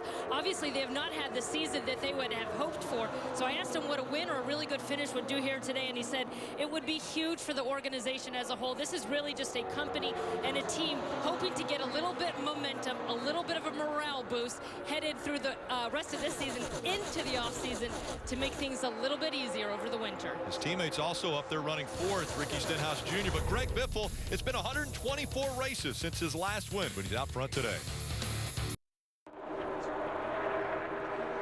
Welcome back to the Hellmann's 500 from Talladega Superspeedway. This is spotter coverage brought to you by Liberty Mutual Insurance, helping drivers worry less on the track and on the road. You take a look at the spotters up on the spotter stand and the perspective that they have on this massive size racetrack. Well, massive is the point. Look at the view. Look how far away the cars are down there in turns 3 and 4. They're like little dots on the racetrack, and that's real. That's how far away they are, and these spotters are trying to clear these drivers, let them know where the runs are coming from, and they use these tools. They use these special binoculars. They're like a wide view binocular. You don't want it focused too much. You have to be able to see more of the racetrack. They actually put their radio button in the binocular as well, so they never even have to take them down from their face. Yeah, what's amazing, we heard Joey Meyer earlier in the race giving information to Keslowski and actually calling the drivers of the cars, and that's from a long way away. So we see Greg Biffle dropping to the bottom. He's got some debris on the front of his car. You see right on his grill. I'm sure he's concerned about that, Kelly. Yeah, you're exactly right. That's what the 16 is keeping an eye on. And Greg inside the cockpit keeping an eye on his temperature, saying it's up to 250 degrees now. And you saw that move he made. Obviously, without a car in front, he has no one to kind of run up on and kind of switch the air to try to get that piece of debris off. Keeping a close eye on the 16 right now. So, Dale, now he has a decision to make. He knows how hot it can be before the engine starts to be damaged. He may have to pull out a line and try to get behind someone, but there's nobody to get behind. Right. It's gone single file to the top of the lane, so if he pulls out a line, he's going all the way to the back. He is not going to find a hole, so he has a tough decision to make. There's a number. Every driver knows a number. When you get to that number, you have to do whatever you have to do to try to get it fixed. Now, was this something that Greg Biffle was able to accomplish? He has migrated the entire pack up to the wall, single file. Yeah, this is a phenomenon that a lot of folks still don't really understand why this works or how this works. We're looking at the 24 trying to make a pass maybe for the lead, but basically when everybody's side by side on the bottom, 3 wide, what have you, everybody but the leader is out of the gas. Right. Half throttle, 3/4 throttle, trying to draft and not run into the guy in front of them. When everybody's up on this high groove, everybody is wide open. When we all get up there, and you'll see a little bit more gaps and spaces between the cars, everybody's wide open. This is as fast as these cars will go all day long. And you don't create runs. It doesn't create runs for anyone in the field. As you see down the back straightaway, nobody is creating a run. And so it's a safe place to be, especially if you're in the top, top 8 or top 10. You're seeing Brad Keselowski's getting a little antsy. So the key is for Keselowski, he's going to be able to go up and gain 2 or 3 spots, but nobody's going to go with him. And nobody's going to let him back in. So if nobody goes with him, what does he do? If he does not find a hole to get into, that move will shove him to the back. I'll tell you what the trick is. All right, when he makes his move, all right, so everybody's running about a half a car length to a car length apart. When he pulls out, He needs to side draft the car he's pulling out in front to pulling out the pass and just pass one car at a time. One at a time. His side draft will back up that car he's trying to pass, create enough of a hole for him to fill into. And he has a hole right now. Right now he has a hole with the 48, so it worked out. Had it not worked out, he was going to go all the way to the back. Absolutely. He did a great job, though. I'm telling you, we may be watching one of the new greats, the next greats at plate racing. Brad has a tremendous record. Here he goes again. He side drafts the 17. And now Jimmy may come with him. He's taking a gamble that he's going to have a gap to get into. I would have probably side drafted the 17 and then just pulled in front of the 17 because that would have created enough of a hole for me to get into. So now the 41 of Busch, he looked like he's thinking about maybe going. The 24 maybe. So but this is what he's doing. He's going to go with you. Yeah, the 24 just stopped the 2's run by side draft. Well, he needed to because the indecision behind the 2 was actually hurting the top lane. But now they've gotten organized again. Now the 2 is the odd man out. You look above him, everyone is nose to tail. The 48 came down, the 21 came down. Now it's basically who's willing to switch lanes, who's willing to risk that and gamble. So right here, you see him pull away. As he gets into the corner, he's going to pull right up against them. And when he turns to the corner, he's going to go to the bottom of the racetrack. All the way, make it as short as he can, right there to the bottom of the racetrack, trying to use as short a distance around the corner to make up for the lack of drafting help. That's right. You can make these passes one car at a time. It's hard to be that disciplined. You want to go, you get such a great run, you're like, I'm going to keep going. But the 48 took his spot. The 48 of Jimmy Johnson. This is close right here. That is a side draft. Now, that is as good a side draft as you can make. See how big a hole he has here, and he could have fit right up in front of that 17. Want to listen into spotter communication. Let's see what Joey Meyer has to say with Brad Keselowski. Middle lane, dragging your right corner, dragging your hard right, right corner. Blaney, Joey behind you. Calvary, da-da-da. Clear the 17 if you had to get up. Blaney and Joey are in your mirror. Blaney and Joey in your mirror. Don't get stuck up top here. Do not get stuck up top. Copy. Clear. Clear low. Don't get stuck up top. Need you on the bottom here pretty soon. Copy. Copy. Bottom's clear. Bottom's clear. Whatever you need. Bottom's clear. You're ahead by 2 on the 41-21. You're ahead by 2. Right corner up top. Clear high if you need it. Blaney's pushing 41. Small push out back. Small push. Kurt's clear. 2 wide behind him. Don't get stuck up top. 1 back behind. Inside. Kurt's ahead by 2 on Blaney. Biffle tight behind 2. 3 wide behind you. Middle lane coming to you. 1748. That was shoving to Greg. Stenhouse going to push you out. Still left corner. Lined up behind you, soft behind Kurt. You have air push out. 48's going to push the 17 to you. 48 will push the 17 to you. That's 4 ball. Opening. We need to start working our way down here. Yeah. Still inside. 48's going to push 17. That'll help you a little bit. Blaney's off of 17, went to the bottom behind the 41. That'll put the 48 behind you. That's 4 ball. That was spotter coverage presented by Liberty Mutual Insurance, helping drivers worry less. It looked as though Brad Keselowski, with the help of Joey Meyer, broke up a single line of around this racetrack, and it's now 2 by 2 and even 3 wide once again.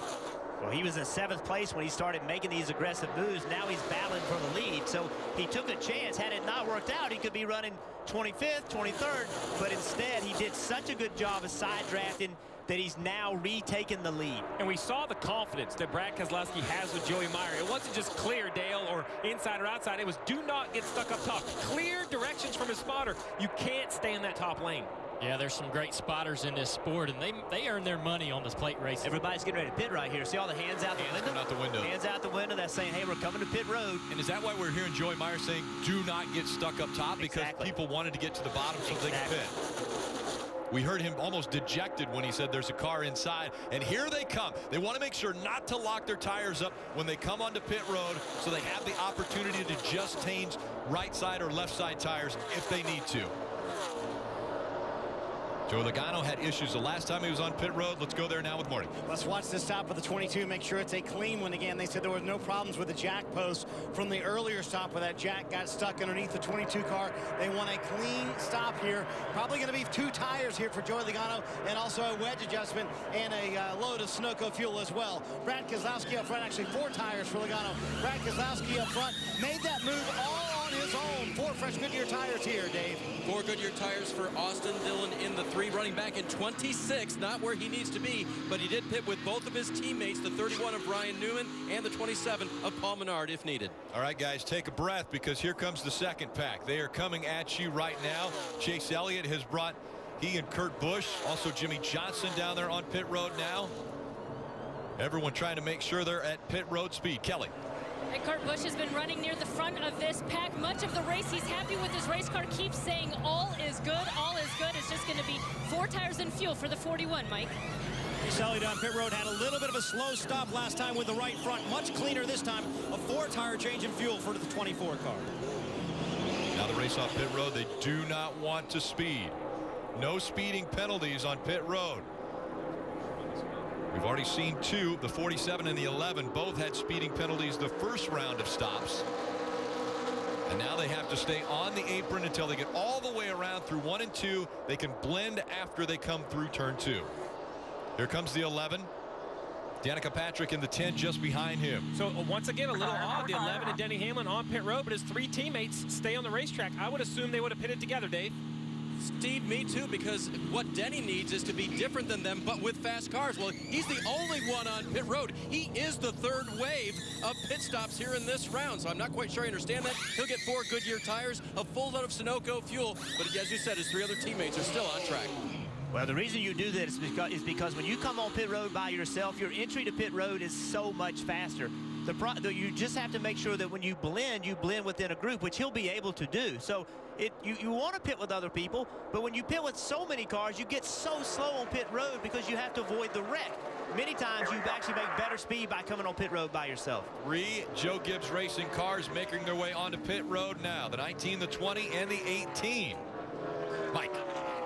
And Carl Edwards is among them. Those 3 cars have been hanging out at the back of the pack throughout the course of the day, just biding their time and trying to find their moment. They will pit now, looking for a 4-tire change for Edwards. He's been very happy with the balance and felt the speed is pretty good, although they haven't been in the big pack. Dave? And to keep the timing right, teammate Kyle Busch will take on 4 Goodyear tires as well. They'll fill it full of Sunoco fuel and no adjustments for that car, Marty. The other JGR car, Matt Kenseth, there was a thought that this back group would try and make it to that front pack. 4 fresh Goodyear tires, no changes on the chassis for Matt Kenseth. The 3 Gibbs cars come in together, they leave together. And that's synchronized pit stops right there, making sure that they can get out together and work together as the pack is now going by them. All right, Jeff, you've made me a believer. I've thought pitting by yourself was the silliest thing you could do, but you've proved it. The 11 of Denny Hamlin was 25th pre-pit stop, and while he's going to lose a few possessions, he is without a doubt farther up in the pack. I've always thought you needed the help just accelerating off pit road, but the 11 proved right there the clean on and off was better as long as he could find a way in the line here, and he's done it in front of the 22 of Logano. Yeah, so difficult getting on pit road. Just, Dale, you know, getting on and getting off with all those cars. Your speed is so much slower. When you get in the outside line and just blow by them when they're coming on pit road, you're able to be so much faster. You net out better. Absolutely. Mark that down. 3:40 Eastern time is when Steve Letarte agreed with Jeff Burton.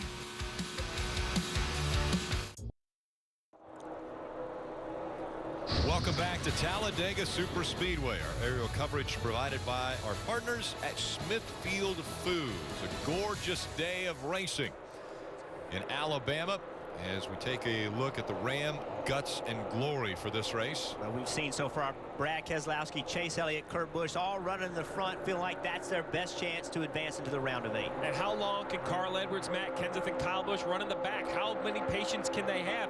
We only have 100 to go. Can they stay back there even longer to try to protect those valuable points? And we take a look at the 4 of Kevin Harvick. Stewart Haas Racing, number 4. He's mired back there in the middle of the front, about 11th right now, but those positions changed about every second. Dave.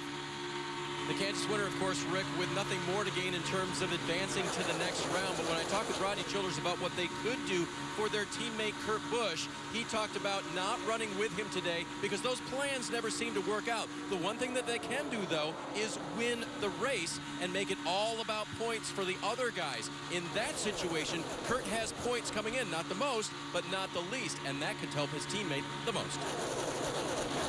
Yeah, it's definitely a tough situation being out there with teammates, how to work with your teammates, how can you work with your teammates. He says that he can't. He says he'd rather be his own man.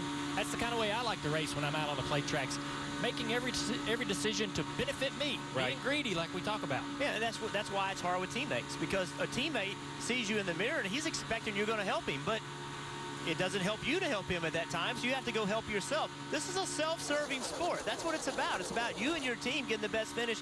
If you can work with a teammate and it helps you, great. Absolutely. But you can't work with a teammate and it hurts you. You have to do what's best for you. We've seen it work both ways. Brad Keselowski has showed us that he can go out and win the race, pretty much doing it on his own. But we also saw Joe Gibbs Racing at the Daytona 500 work together. They had 5 cars that were working together. They came to the last lap and decided, all right, we're racing the last lap. Whoever gets there first wins. It ended up being Denny Hamlin. I have to say, you know, I find it purely coincidental that they were all up there together. The fact that they all had amazing race cars had a lot to do with that. Did they, you know, do the teammates all talk on Friday, Saturday, hey, we're going to work together? Yeah, they all do. We all do. But when it comes down to it in the race, you've got to make a lot of decisions to get yourself in position to win. You know, everybody is here to win. You got guys on the pit box, down in the pits, the guys, the road crew, the guys that built your car, they want you to win. And so you got to do everything you can all day long to try to advance your position to get to the front. Yeah, the fact that they were able to stay together through pit stops, through all those situations where somebody didn't get them separated. I mean, they had a great plan, but I agree with you. I think some of it was coincidence and things worked out perfectly for them. You can't plan it that well. Things don't work out like that. Hey, and I argue if the 11 doesn't block the 4, then the 4 wins the Daytona 500. Yeah, you're right. So it was time to bail out on your teammates, and that's how Denny Hamlin ended up in victory lane. And that's exactly how that happened. We'll see how this one unfolds as Brad Keselowski continuing to lead at Talladega.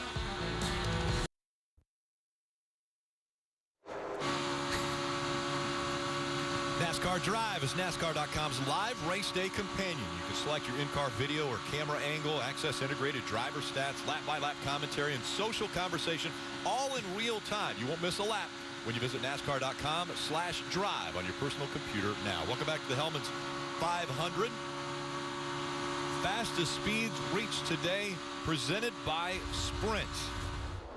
Tony Stewart, 206.10 miles per hour. Sprint's network reliability now within 1% of Verizon. Switch today and save 50% on most Verizon, AT&T, or T-Mobile rates. Visit a Sprint store or sprint.com/network today. Now, I want to know, when you're riding around averaging 198, 199, when you get that big pull, that big draft, you have to know, Dale, that you're running 205 or 206. Those little few miles an hour have got to seem like speed. You certainly hear the tone of the motor and know that this is the most, you know, most of RPM that you heard all day long. You know you got a great run going. Plus, obviously, visually, you can see what's happening. And a lot of times that run is you have that run because of what's going on in front of you, 3 wide, 2 wide, and that's an opportunity to make an aggressive move trying to get underneath somebody, so things pick up quickly. As we see the all-time restrictor plate wins, you're third on the list. You've got Jeff Gordon and your dad in front of you. Do you look at numbers like that? You think, you know what, I want to be the best ever? I didn't know that till today, so I have well, there you go. So the answer would be no. There's the challenge then. I have a new mark. Yeah, new mark, something to go for. And now you're seeing 2 cars trying to work together. 47, A.J. Allmendinger, 14 of Tony Stewart. Well, they need to work together because they're over here by themselves. You know, the pack is entering turn 3, so the only chance those cars have is to work together. Dave. Cue the howl, the lone wolf of JGR. That is Denny Hamlin running in the 4th position right there in the 11 car, but he's not running alone because this morning crew chief Mike Wheeler told me that he's got friends that he can work with, and most recently he talked about telling the 42 that I'm, quote, okay with butterflies. Have no idea what that means, but that's code for something to work with another driver to get to the front, Mike.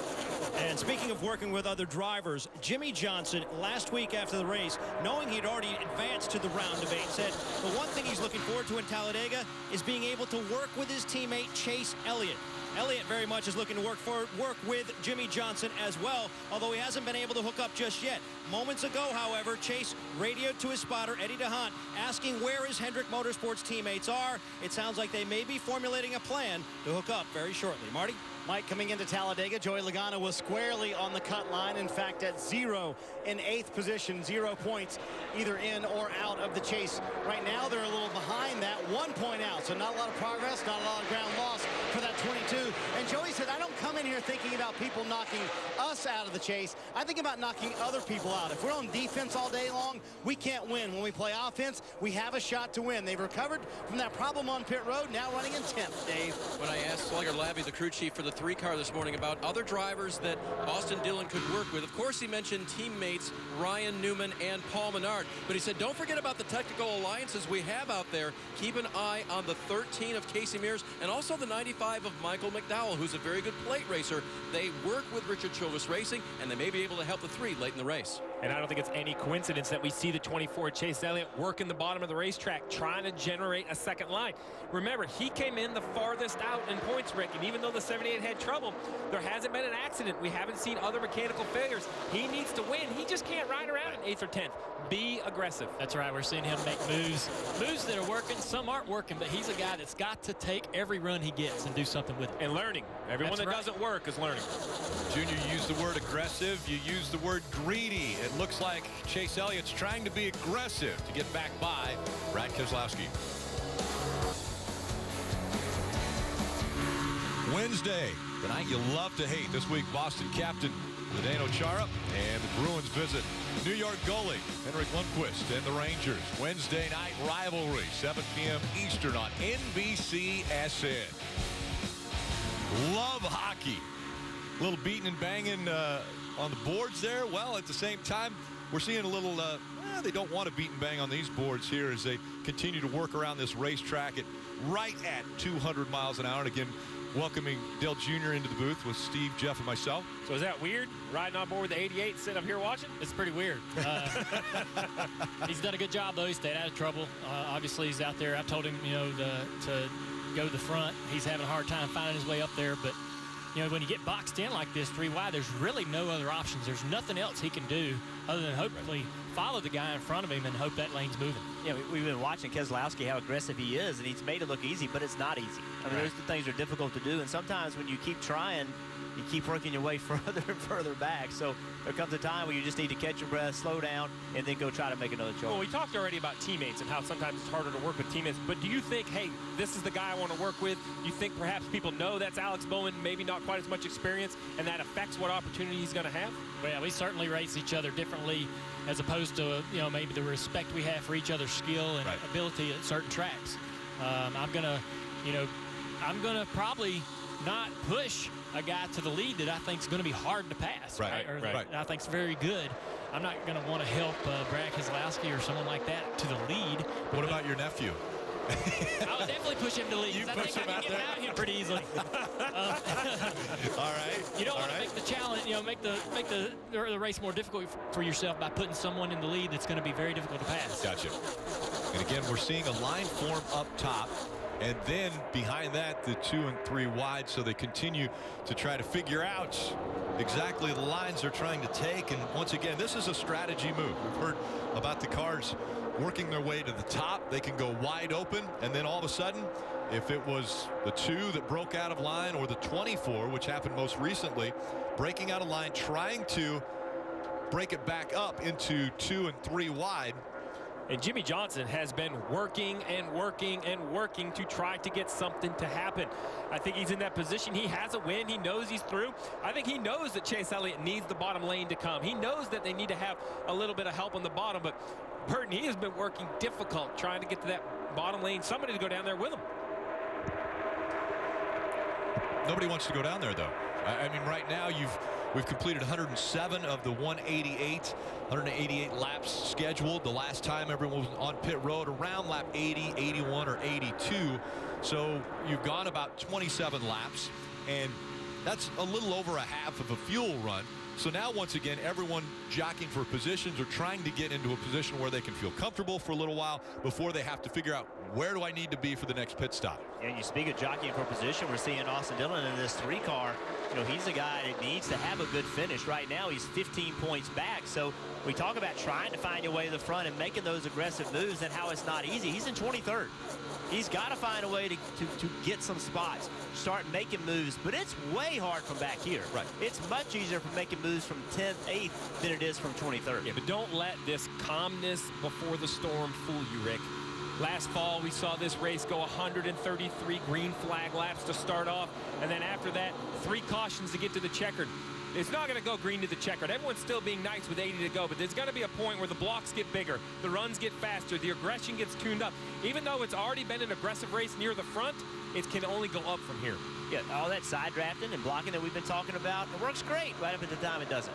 And when it doesn't work, that's when we see cars, you know, running into each other, big wrecks, and because everybody's in a pack, and we talked about it when the race started, it's so easy to get caught up in a wreck that you had nothing to do. But a lot of those wrecks start from side drafting and blocking. Yeah, it looks like Chase Elliott's pulled out a line from maybe 4th or 5th position to jump down in front of Jimmy, hoping to get that inside line moving, but those guys aren't getting anything done up there. A lot of guys looking for help. Right now, the 2 of Brad Keselowski continuing to dominate. He's led 67 laps already today. Welcome back to Talladega SuperSpeedway. The driver that had been leading the most laps today has now fallen back into the field, running about the 8th spot right now. Brad Keselowski had been up front. It's 2 by 2 now. And up front, Denny Hamlin and Ryan Blaney are running side by side. Want to take a look at who's topping the speed charts, brought to you by Mountain Dew. 24 of Chase Elliott. His last lap, 195.393. The leader's last lap, 195.684. This pack moving along almost like synchronized swimming as they continue to jockey for positions. Marty. Well, Rick, we've seen Brad Keselowski sort of dictate the pace of this race. A moment ago, he gave up the lead intentionally because the water temperature on the 2-car was getting so warm. In fact, he said it was plus 15 at one point, over their maximum temperature he wanted to see. They got most of that debris off by giving up the lead and falling back through the pack. But, Junior, why does it always seem to be that the cars, when we get in the single file pack around the top here at Talladega, get debris on the grill when you're leading? Well, when we're all running against the wall up high, we're all pulling all the debris up into that groove. And that debris is going to sit there and wait on that lead car to come pick it up. And these cars are so close to the ground. The splitters are right on the ground. He's going to shovel that right up into the grill. And we saw it with the 16. We've seen it now with the 2. If those guys get formed up against that outside line again, you got to watch that lead car. And he has to watch that debris. And it's mainly on the straightaways, the front stretch or the back stretch, where you're going to pick that up. We saw it just moments ago. And around goes the 16. The 83 falling up to the wall. 3 of them into the wall as it came out of 4. That's a tough break for Biffle. He had a good car, led some laps earlier. 83 of Jeffrey Earnhardt involved. Casey Mears in the back of the 13 there, and Greg Biffle. The 3 cars involved. Right here, straight ahead. Guys, come on. A lot of damage to Casey Mears. He was pinned into the wall as Biffle's able to get to his pit stall. Take a look at what happened. A lot of damage to the rear of that car as well. Yes, they're coming off, or in the middle of 4 right here. You see Biffle's at the top of the racetrack, and he's kind of down half a lane. Jeffrey Earnhardt's in the middle, gets in the left rear quarter panel, sends a 16 spinning, and collects the 13 of Casey Mears. As we talked all week long, the 13 of Casey Mears not doing anything wrong. They crash and come right in front of him. It almost looked like the 16 maybe was going to think about going with Buescher. He wasn't all the way up against the wall. Saw Buescher in the middle lane, maybe going to go there. Earnhardt thought he was going to go to the top of the racetrack, and he wasn't there, and he got into him. You see right here, the 13 had nothing to do with it. He was just the wrong place, wrong time. Then gets squeezed into the wall. Yeah. Safer barrier all along that wall right there. Yeah, we have the side mirrors on the driver's side A-post, and Biffle, I mean, I'm sure all these cars have them, and Biffle has to see the 83 car in the middle lane. And the 83 also has to see Biffle coming down and be able to understand what's getting ready to happen and come out of the gas a little bit. As far as spotters go, though, that's probably the most difficult because they're coming right at them, coming out of turn number 4. First caution as far as with wrecks taking place at Talladega coming on lap 115.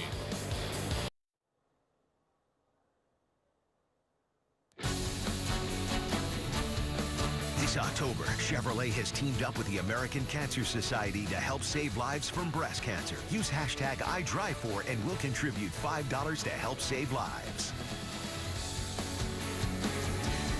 And welcome back to Talladega SuperSpeedway. Once again, under the second caution of the day. And Junior, I know you've got other things to do. You're a little bit of a busy man when you're not behind the wheel of the car. But before you go, I'd be remiss if I didn't ask you how you're doing. How you feeling? Are you doing okay? Yeah, I'm feeling great. All the progress that we've made over the last several months has been really good. Obviously, I'm able to get out and do things, and I'm having so much fun at the racetrack. Being able to come up in the booth has been a lot of fun for me, so thanks, guys. We hope it's therapeutic. It is. It's great therapy, to be honest with you. And I'm looking forward to getting back behind the wheel next year. But this is great to have the opportunity to get well. You know, I got a great crew and a great team that's allowed me the opportunity. And you feel okay enough to come back to Martinsville next week? I can't wait. Forward to it. Good. We can't wait to have you. Thank you. So again, that will be next week. The round of 8 begins. Coverage on NBCSN next Sunday, 12:30 p.m. Eastern, as the field now making their way onto pit road. Let's go to Kelly. Kurt Busch will pit from the second position. He said he's not being aggressive out there, just rolling with it, saying everyone seems pretty friendly out there right now. He's happy with his race car. Just asked for a tear up on the windshield and 4 tires, Mike. There was some discussion in the 24 camp of doing just 2 tires, but they've elected to go with 4. A 4-tire change in fuel for Elliott. Denny Hamlin found the safe spot at Talladega. That was the lead. He'll get 4 tires and Sunoco fuel here, Marty. Joey Logano's made his way into the top 5. He said, the car's good. I just need more speed to make the moves that I want to make. A little tape on the grill, 4 fresh Goodyear tires, and Sunoco fuel, Rick. Taking a look at the race off pit road, brought to you by Geico. Larson McMurray making up some spots. Dale Jr., thank you so much for joining us up here. Really appreciate the time.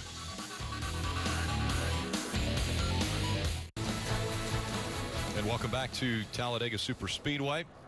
This is a little bit of a break for the spotters as they're high atop the spotter stand and waiting for the restart. Denny Hamlin scored as the race leader. Kyle Larson, Jamie McMurray, Ryan Blaney, and Joey Logano all up in the top 5 positions. Dave. Rick, a couple of drivers chose not to pit on that first round opportunity. One of them was the 3 of Austin Dillon, and he led a lap. That was important. Kyle Busch had already led a lap this afternoon. He also waited. That was just to avoid congestion on pit road. They're riding at the back anyway, Mike. Carl Edwards also waited, came down pit road a lap later on lap 118. They packed that car as full of fuel as they possibly could. Also cleaned the grill, 4 tires, and a wedge adjustment. Marty? Same story for Matt Kenseth and his group as well. In fact, they're going to come back down pit road right now and top it off once again just to make sure they have enough fuel for an overtime situation should they need that. They really did this because they wanted a clean pit road. They've done it from the beginning of the day, playing it very cautious, dropping back from the 3rd starting position back to the back of the pack. So here they are once again, making sure they take no chances here today for the 20 team.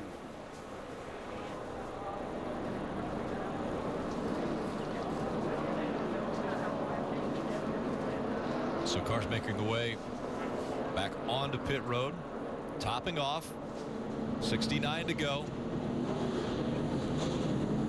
Only 2 cautions for 10 laps thus far in this Talladega race. Follow NASCAR on Snapchat for an all-access look at the sport as we continue on with the Hellmann's 500. And a great perspective. Again, Dale Jr. joining us. 6 wins at this racetrack, 10 wins on restrictor plate tracks. A wealth of knowledge there as we ride on board with Alex Bowman subbing for Dale Earnhardt Jr. Yeah, I think this caution came at a very interesting time. There's 69 laps to go. And emotionally for a driver, you know, when you get to like 50 to go, you're starting to realize, okay, the race is coming to an end. So now with 69 to go, who can afford to not push the issue? The strategy of someone, there's going to be a big wreck. We're going to miss that big wreck. Well, we've already run 119 and we haven't had that big wreck. Right. So are you now starting to think, okay, we're not going to have that big wreck? Do we need to start pushing the issues? So I'm interested to see what happens from here on. So we talked a lot about strategy coming in this race. We're 119 laps in, 69 laps to go. I think we should take a look. This was coming into the race. Jimmy Johnson, Kevin Harvick were in. They had wins. Kenseth, Kyle Busch, Carl Edwards all above. Martin Truex Jr. was above. Denny Hamlin was below. But let's take a look at how they run currently. We've seen the 78. They've had issues. So you see right here, points as they run on the left side of your screen. The 41 and the 20 are still looking good, but look how tight it is behind the 20. The 11 currently leading. This is why it's such a big advantage for him. Remember, he came in below the cut line. Again, the 78 with An engine problem. Now 18 points below the top 8 drivers that will advance to the round of 8, the third round of the playoffs for NASCAR. As they're 2-by-2 once again, Denny Hamlin on the high line, Kyle Larson down below as they enter the restart zone. Green flag back in the air. We have teammates on the inside row, Kyle Larson and Jamie McMurray. Both took 2 tires to gain the track position.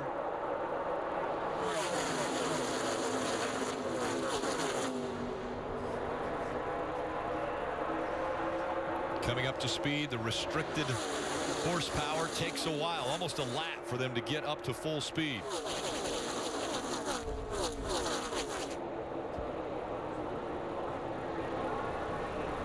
Breaking into 2 and 3 wide already as they go into turn 3. And this is the risk of pulling out of line. Ryan Blaney thought he had a little bit of a run, pulled out of line. Brad Keselowski knew better. He knew the 21 didn't have that momentum, so he stayed in line, and he's going to shuffle the 21 out. Yeah, sometimes the best move is to let the guy in front of you make a move, and you just feel that hole. He jumps to the bottom, you just feel where he was and pick up a spot. 4 wide as they go through the tri-oval now.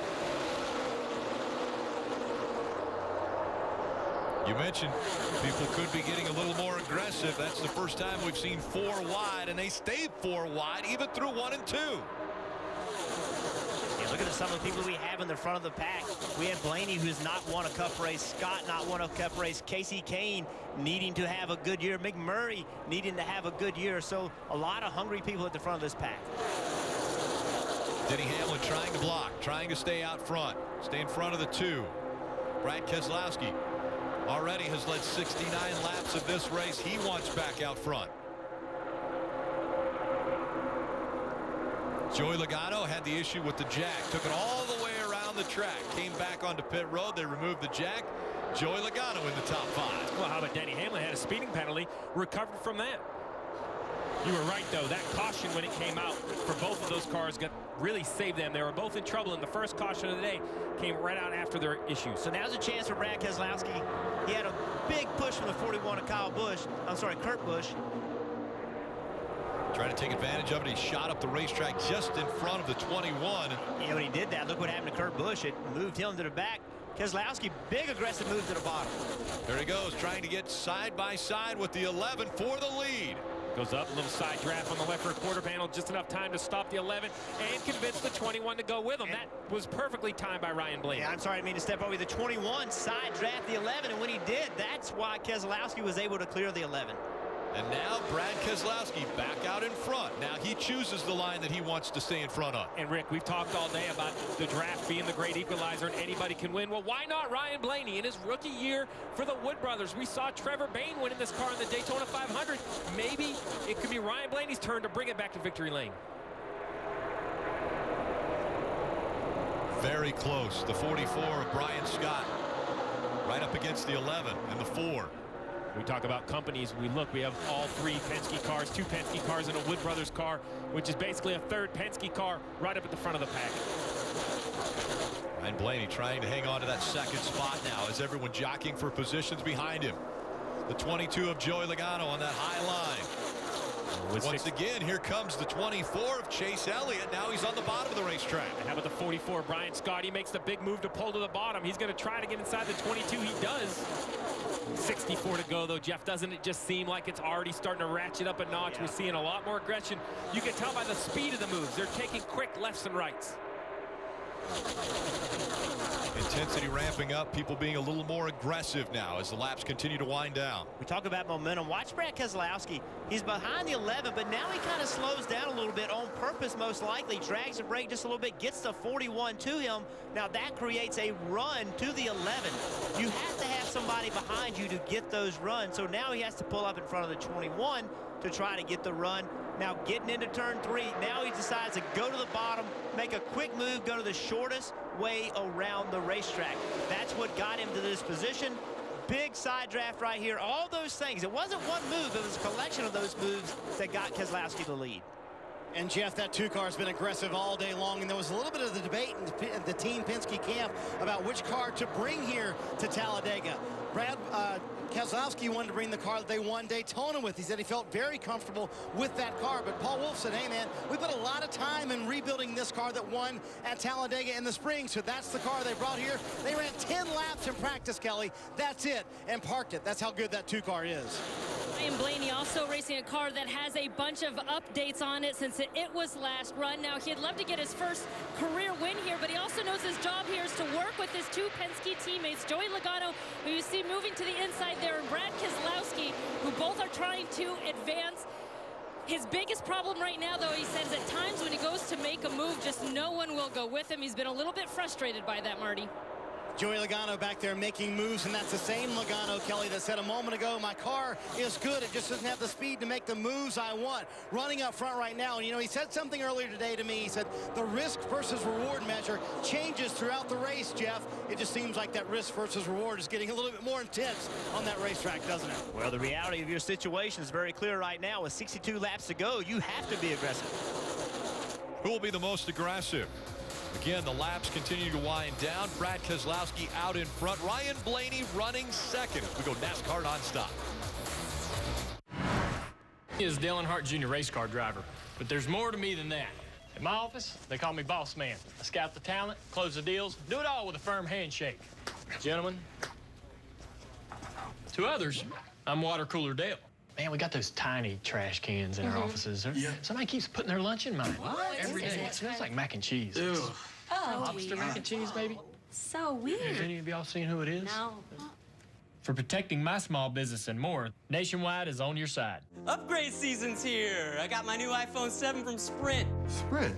I'm hearing good things about the network. All the networks are great now. We're talking within a 1% difference in reliability of each other. And Sprint saves you 50% on most current national carrier rates. And if you got 1% more haircut than me today, would you really pay twice as much? No, I wouldn't. Copy that. Switch to Sprint and get iPhone 7. Plus, save 50% off most current national carrier rates. Don't let a 1% difference cost you twice as much.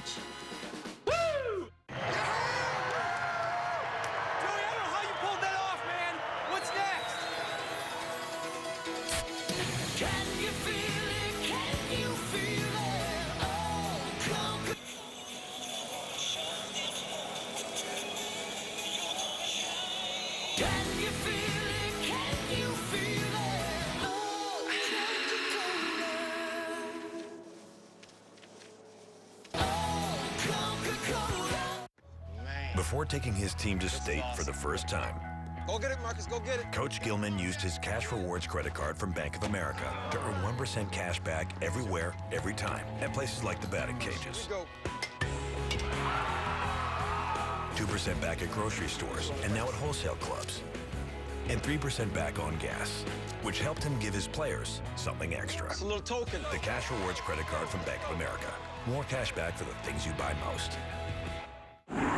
Look, anyone who thinks you got to make a truck heavier to make it stronger has been working too long without a hard hat. Meet the all-new 2017 Ford Super Duty. They cut weight with a high-strength, military-grade aluminum alloy body and reinvested a big chunk of it to beef up the high-strength steel frame, forging the most capable heavy-duty pickup in America.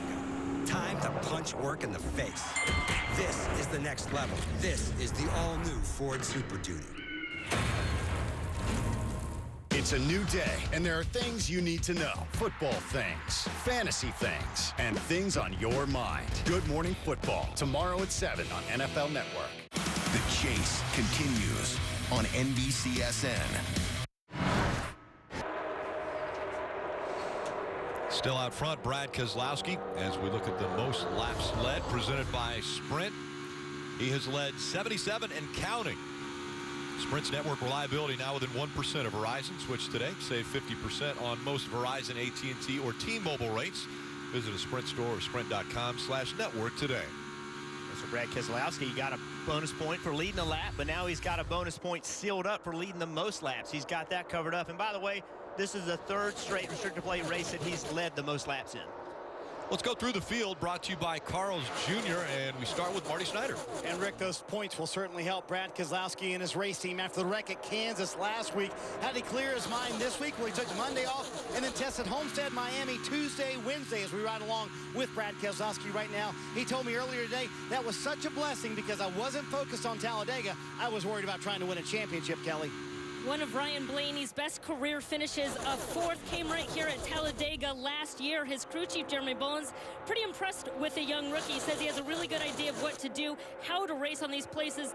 Their plan was to get up front, stay there. It's working right now, Marty. Kelly, Joey Logano back there in third. He came in right on the cut line in the chase. Right now, he has plus 7 points. He told me, I love weekends like this. It's all on how you view pressure, and I love pressure like that. These pressure-packed situations, the 22 always seems to come through. Dave. Mr. handles the pressure. Kevin Harvick had none this week. He's been to the back here. He's back up at the front. He could win this afternoon. Very good plate racer running at the front of the pack, Kelly. Alex Bowman spoke with Dale Earnhardt Jr. to try to get tips about how to get around this place, but his crew chief, Greg Ives, said the thing is, no matter how much you talk to Dale Jr., you'll never quite race like him here. This place is way too instinctual and reactive. Still, Alex Bowman running in the top 5. Dave? Remember, Denny Hamlin, Kelly, is the Joe Gibbs Racing car that came in with a points deficit today. The rest of his teammates had a point surplus. That's why Hamlin's been running away from them and trying to stay up front. And we talked earlier about how he had some code for the 42 of Kyle Larson concerning butterflies. Well, at first, Larson had no idea what they were talking about. He said, is it a joke? It was no joke. They figured it out since, and there may be a plan between the 11 and the 42 coming down at the end, Mike. You know, Dave, after being eliminated from the chase in Dover, Jamie McMurray said, hey, we just want to finish the season strong and get some wins, perhaps. This is the track they were identifying. A great racetrack for Jamie McMurray, especially when you look at his record. 7 career wins. 4 of them have come on restrictor plate events. He's looking to add to that resume today, Kelly. It's not been the season that Richard Petty Motorsports had hoped for. Brian Scott's crew chief, Chris Heroy, saying, hey, we know our program's struggling right now. If it was just one thing, we could fix it. But really, we're going to have to set the reset button in the offseason. They took 2 tires at one point to gain track position, but have been able to hold on to it. Brian Scott running 9th. Behind him, you see the 95 of Michael McDowell, who's proved to be a really good plate racer. He could get his best ever finish here at Talladega. The team's biggest concern, he's been a little bit under the weather, so they keep reminding him to stay hydrated. Dave? We talked all day as we talked with Dale Earnhardt Jr. about racing here at Talladega. He's so good here, you want to take clues from him. Well, watching videos is one thing that Austin Dillon has done, but the other is listening to scanner radio between the spotters and the drivers. It's helped him and Andy Houston become better at this. Kelly? Kurt Busch has yet to win a restrictor plate race, but as to how hard he should push to do it here, he said it's kind of tough because it's a chase race. One time we've had Rex take us out of the lead. There's been times when I've been dropped back in points, getting spun out at the end of the race. Right now he's trying to keep it big picture and just advance. He's been trying to find a way to get back to the front. We've been watching. He and the 48 of Jimmy Johnson kept trying to work the bottom to catch the pack. Once they caught the pack kind of slowed down, and Paul Menard hung a left getting into turn 3. The 24 and the 48 followed him. Now they got McMurray on the bottom lane. Let's see if they can make some progress. But now the whole question, Rick, is the bottom lane is becoming formed. It's going to have a little bit of energy. So when do you pull down? We saw the 1 commit, but then look in front of that guy. Maybe the 11, maybe the 42 of Larson. Will he pull down in front of his teammate? Maybe it's the 3 here of Austin Dillon. If you think that bottom lane is going to move to the front, you want to be at the front of it.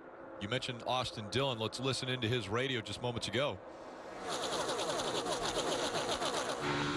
Yeah, so I know it's early now, but getting to the end of this race, we're going to have to finish in the top 5 to get to where we need to be. Yeah, I'm aware of that. I'm aware of that. We'll do it. Yeah, that's I like the confidence. Well, that's the spotter and the crew chief talking. Slavy, telling the spotter what the situation is, keeping him informed. So they know they need to be top 5 right now. They are right at the cut line, even with their competitors as we go NASCAR nonstop. I'm like a sponge for this stuff. I can learn it, get it, sell it. I can do this job in my sleep better than some people can do awake. I just want to make sure this brain stays in hyperdrive. Hey, we hear you. That's why AARP created Staying Sharp. It's more than brain games. It's a personalized 360 approach to brain health with assessments and tools that can help you keep your brain sharp. If you don't think this is right for me when you think AARP, then you don't know ARP. Get to know us at aarp.org/possibilities. What is all this? I'm throwing a carnival for 50-cent corn dogs. Oh, fun. Guess how many corn dogs in the jar? 2. Wrong. You just rigged that. No, I didn't. There's a guy back there. Get 50-cent corn dogs Friday through Sunday, 5 p.m. to close. This is how you Sonic. 500 degrees, 40 below, and protection for 15,000 miles. Mobil 1. Energy lives here. Hey, buddy. How's it going? It's me, the deer, right here. Man, I'm bored stiff. I like them shorts, man. I about didn't see you for a second. I'm just blowing your mind, huh? Make your call to the wild, man. Mine's woo! Woo! Chug, chug, chug, chug, chug. Can you grab me a Mountain Dew while you're in there? Yeah, go down. What's up, man? How you doing? The wild is calling. You looking kind of like Dare Earnhardt. Yeah, a little bit, don't he? Welcome. Hi. Today we're going to be comparing these two truck beds. Let's start over here with this aluminum bed. Put your toolbox up here. Whoa. That's a big hole. That is unbelievable. Now let's check out the roll-formed steel bed of the Silverado. Same angle, same empty toolbox. Took it way better. The steel held up. It's truck month. Make a strong decision. Find your tag and get over $11,000 total value on this Silverado All-Star. Silverado proved it is the toughest truck here. It's redefined how you start a race and how you finish it. Closest 500 ever. It's redefined how you win a race and how you witness one. It's redefined family legacies and family fun. It's the place that's redefined everything a race can be.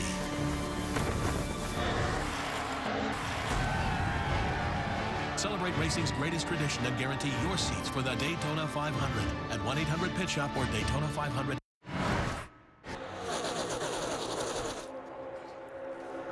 So many things to talk about coming out of Talladega. You'll have to tune in to NASCAR America Daily. 90-minute show starting at 5:30 p.m. Eastern. Can Brad Keselowski continue and stay out front, get the win, and tie Dale Earnhardt for most consecutive restrictor plate wins? And he's got a little bit of an issue on the front of the car, though, Steve. Yeah, and this isn't new today. The Brad Keselowski is leading this pack around the top, single file, and once again has debris on his grill. So if we go back earlier, like I mentioned, this has happened to more than just Brad Keselowski. This is Greg Whiffle earlier in the race, running the top, picks up that big piece of white paper.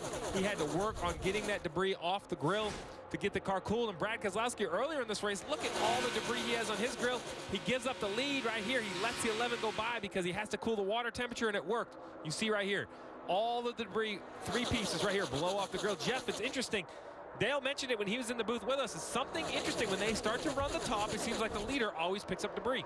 That is interesting, but it's certainly not a, it's happened several times, so it's no longer a coincidence. It's happening for a reason. So something the teams will have to think about. I don't know what you can do about it, though. If you're Brad Keselowski, you're not going to just run the bottom and create the 2-wide scenario. Right now, things are really calm. I mean, things are very, very calm. 47 to go. I thought teams would start pushing the issue a little bit sooner.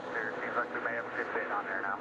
But anytime we've seen a car from the back of the pack try to make a move on this run, they've gone to the back. So now the teams are afraid, the drivers are afraid to make a move because you're running 20th, you make a move, next thing you know you're running 25th, that's going the wrong way. So we've yet to see any energy get built from the back.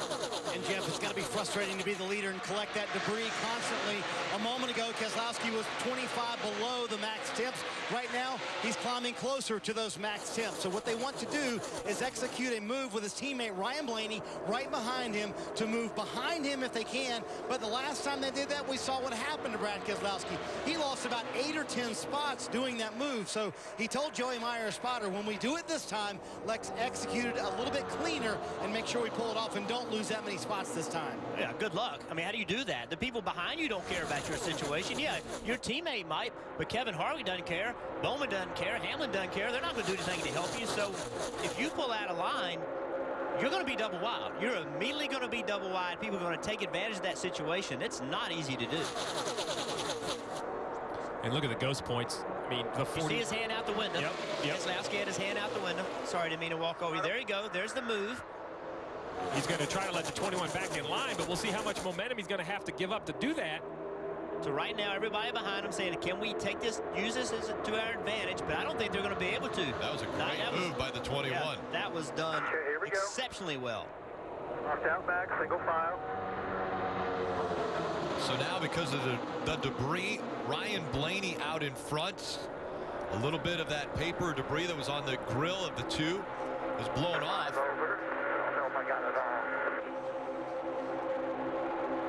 Think about they organize this at 200 miles an hour. Yeah. No, you take the lead. I'm going to get in second, and you see there's still some communication about whether the debris is off or not. And look, when Brad Keselowski gave up the lead, look what it did to chase points. A whole handful of cars, single digits, either above or below the cut line. Yeah, we talked about the 19 and the Joe Gibbs race is running in the back, trying to use that to their advantage. Well, right now, Carl Edwards is 1 point to the good. And you have the 3-car of Austin Dillon 1 point behind. But Austin has a lot of ground he could make up. So riding around the back may sound good, but it's got to all work out. And the two decides to drop down. He's smoking the smoke. This could be it for the two and Brad Keselowski. Saw fire underneath the car. The two has definitely expired an engine. So did it overheat? Did they not get that done soon enough? Was the oil temp too high? We don't know, but that is a consideration. Third caution has come out now. Another Chase driver looks to have ended his day with an engine failure. Sorry about that.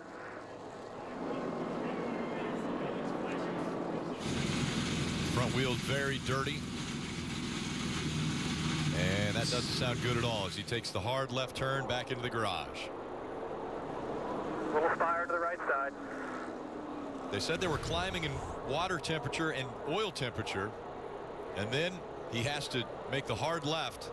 And you see the debris off the grill, but it's too late. To Jeff's point, when you elevate those temperatures, these engines are designed to run in a specific window of temperature at the edge, creating the most power possible. You know, a good to bad restrictor plate engine is 2 or 3 horsepower. They don't have a big window of room. As we ride on board, you're going to hear this engine start to lay down, going down the backstretch. He reaches over, turns, I bet the fan on. I got it. 10-4, Blaine is good as well. Time behind you, lined up 22-24. They're all going to tag, all going to stack. He's here. You see the smoke. He shuts the car off. So what I was saying, you know, there isn't a window of operating. You won't keep up. You have to push him to the edge. And the two had debris. Twice we saw it leading the race. This is by far the most dominant car now in the garage area. How frustrating, how dejected have you seen and heard now two drivers, Martin Truex Jr. coming into this race thinking that he had a chance at winning a championship. Brad Keselowski looked as though he was going to dominate this race, thinking he had a chance at winning the championship. Both of their championship hopes will end today. And now what this has done, this is open pit road with 43 to go. This is right on the edge of the pit window. Every car will be on pit road, changing tires, and more importantly, filling them up with Sunoco fuel to the top. Remember, we could have overtime. They need as much fuel as possible. All in a line. They're headed towards you, Kelly.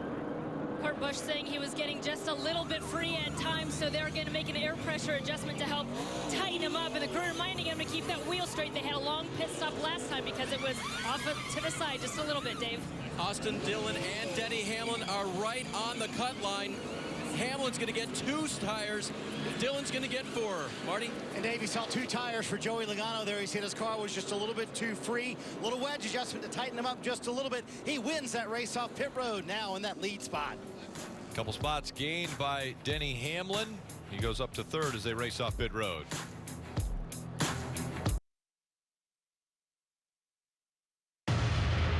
The opportunity for a championship lies in the balance. I've seen a lot of must-win scenarios go in favor of the guy that must win. If you are put in that situation, I think it actually just makes your decisions a little easier. You know that is your only option, and you got to try to do whatever it takes to get yourself there.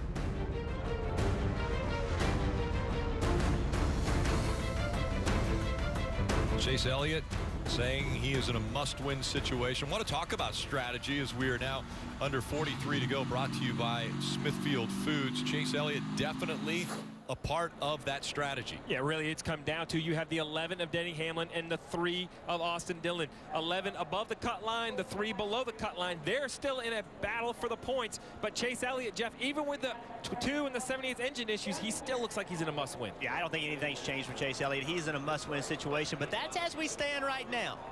What happens if we have the big wreck? Remember, we still have 41 to go, and we have seen over and over and over at this racetrack how we have that wreck, and then it creates another wreck. What does it look like if we get that wreck? Well, and the reason that matters is because there are still 33 cars on the lead lap. So you see the 2 went from leading the race, or second, to minus 33. So even though the 24 is minus 26, that's assuming Logano can stay second, Hamlin can stay fourth. If they get in that accident with over 30 cars in the lead lap, Jeff, there are still 27 points available, but I think Chase Elliott, he needs to force everything, every move, every block. He needs to be the aggressor. Yeah, he does. And then Denny Hamlin, he's sitting there running fourth, but he has to stay very aggressive too, because the guy he's racing, Austin Dillon, he's all the way down in 17th.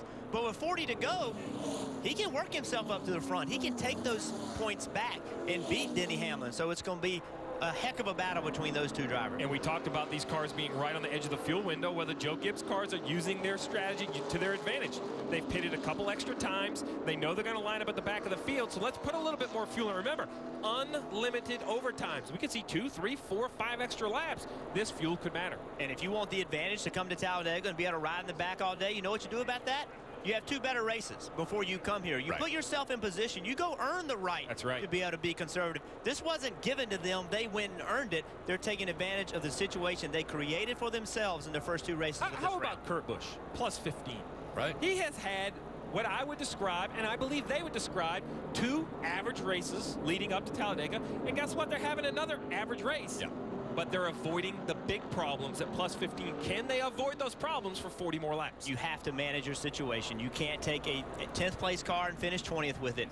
That's what you have to do. Kurt Busch and his team have done a really good job of managing their races when things weren't going well. And you know, the 78, we keep talking about the 78 who's in the garage area at minus 17. Even though he can't do anything to improve his position, we keep talking about it. 1 accident, one issue, and we could have the 19, the 18, the 11, the 3. Any of those cars continue to lose points. The 78 could still find themselves in without even being on the racetrack. Cue the Jaws music. 40 to go. When they come back to the start-finish line, it will be 39 laps remaining. At Talladega, we've mentioned the words greedy, aggressive. With the laps winding down, they will become more greedy, more aggressive. Speeds upwards of 200 miles an hour, making split-second decisions. Green flag back in the air. Well, let's not forget, it's not all about the chasers. How about the 21 of Ryan Blaney, the 44 of Brian Scott, the 95 of McDowell? Those are cars that have never won a Sprint Cup race.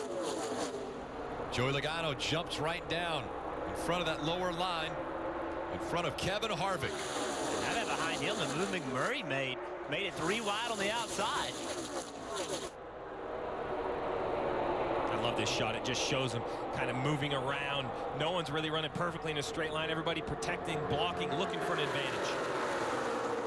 Those first 5 cars, 6 cars rather, they would love this race to end just like that, but I don't think that's going to happen. Well, but Joey Logano lost his teammates behind him now. Now it's Joey Logano who's followed by Harvick. Followed by Denny Hamlin. We have a caution on the racetrack.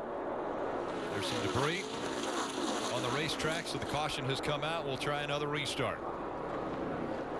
I would call that debris. That's like a quarter of a car laying back there. We got a quarter panel. Sure enough, quarter panel on the back straight. Back there in the Alabama gang. Super stretch.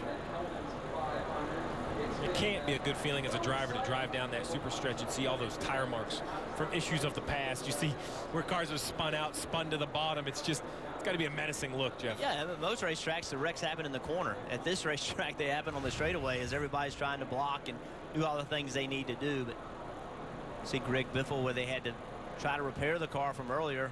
Some of the patchwork came off of it. And this is going to seem silly, but what does this caution do? It puts one more car in the lead lap, Rick. Now we have a free pass car.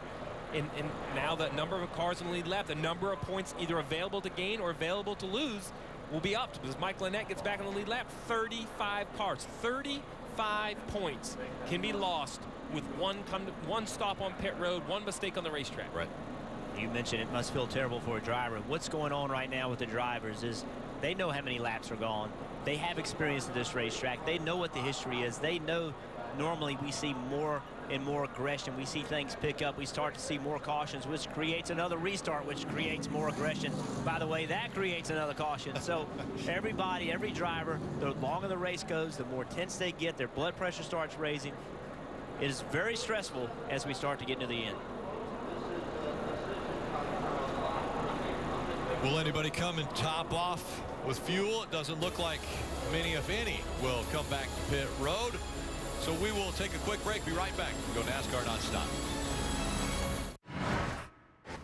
Is that iced tea? Nope, it's lemonade. Is that iced tea? Lemonade. Iced tea? What's with these people, man? Lemonade. Read the sign. Lemonade. Read it. Okay. Delicious. Iced tea at a lemonade stand? Surprising. What's not surprising? How much money Marin saved by switching to Geico.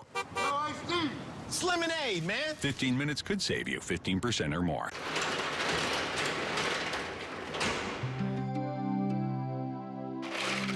Can you feel it? The taste of Coca-Cola.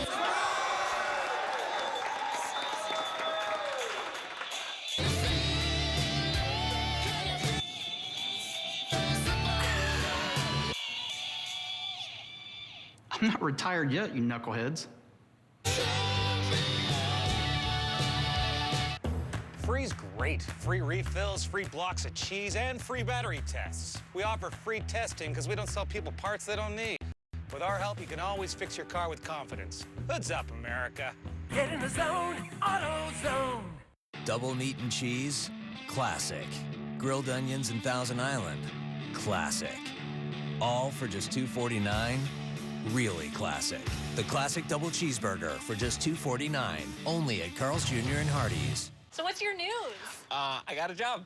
I'll be programming at GE. Oh, I got a job too. Zazzies. The app where you put fruit hats on animals. I love that. Guys, I'll be writing code that helps machines communicate. I just zazzied you. Look at it. Oh! I can do dogs, hamsters, guinea pigs, you name it. I'm going to transform the way the world works. I programmed that hat, and I can do cassava melons. I'll be helping turbines power cities. I put a turbine on a cat. I can make hospitals run more efficiently. This isn't a competition.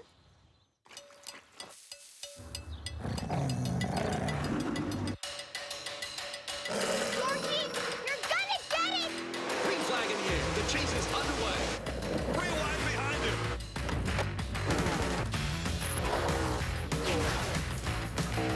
Door to door as they go to turn 30. Down the backstretch.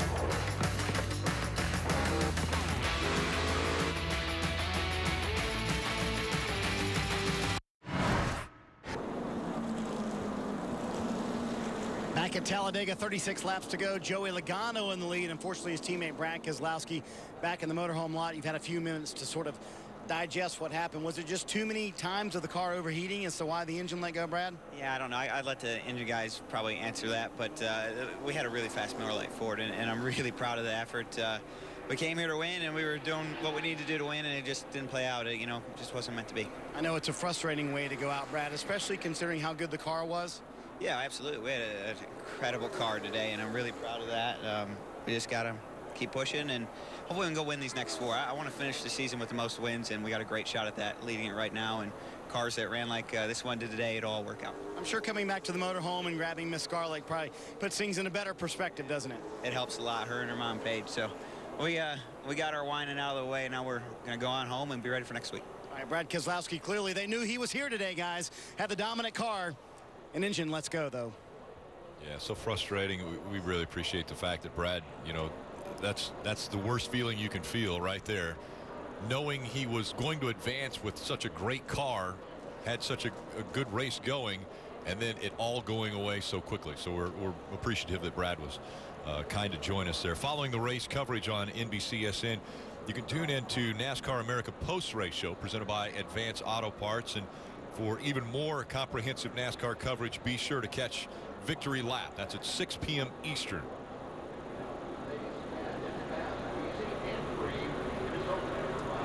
Two by two once again, and Logano and Harvick will restart on the front row. Hamlin, Blaney, Alex Bowman, Kyle Larson, Michael McDowell, Chase Elliott, Brian Scott, Paul Menard, all in the top 10. But a few names up there that have not won at the Sprint Cup level. Green flag back in the air.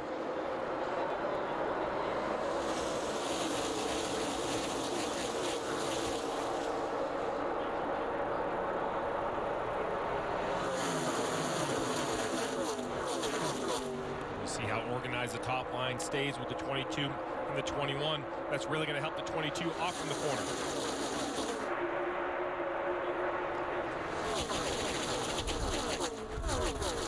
Logano a year ago just had the nose in front of Dale Earnhardt Jr. when the caution came out for the final time at this racetrack. Was able to get the win. His teammate Brad Keslowski in the garage had been so successful at restrictor plate racetracks, winning the last two restrictor plate races. We'll see if Joey Logano can keep it with Team Penske. What a difficult position for Blaney to be in. Everybody knows how important it is for Joey Logano to advance, but it's also important for Blaney to go win a race. I mean, that's what you've worked your whole life to do, to be here, to have a chance to win a cup race. So difficult spot for him to be in. Look how aggressive the 24 Chase Elliott's being. Continued to force that third lane. Got to the quarter panel on 95, trying to go by him on the third, up top. Push him all the way up against the wall, not quite touching, but right there as this pack moves into three.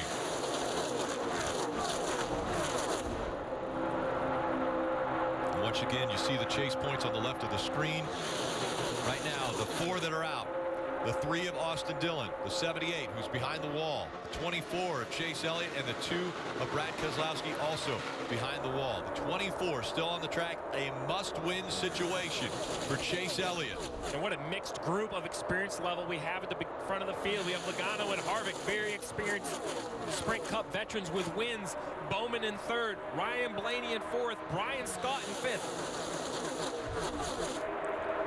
We talked about understanding your situation. You know, Chase Elliott, he understands the situation. He knows he has to win, but it's not just as easy as just driving up there and taking the lead. We've seen him kind of get mired back in this position, not really able to find his way back to the front once he lost the track position. He's going to keep trying. He's going to keep trying to be aggressive and make the right moves, but he needs to time those moves. When he makes a move like this one right here, he has to be able to make sure somebody either went with him or he has a place to go. Right now, it looks as though he's going to be able to tuck in behind the 21. We'll see if anybody comes up behind him and gives him a little bit of help. Denny Hamlin is back there. The one thing Denny Hamlin doesn't want to do is help Chase Elliott right now, because if Chase Elliott wins this race, Denny Hamlin gets knocked out of the top 8. I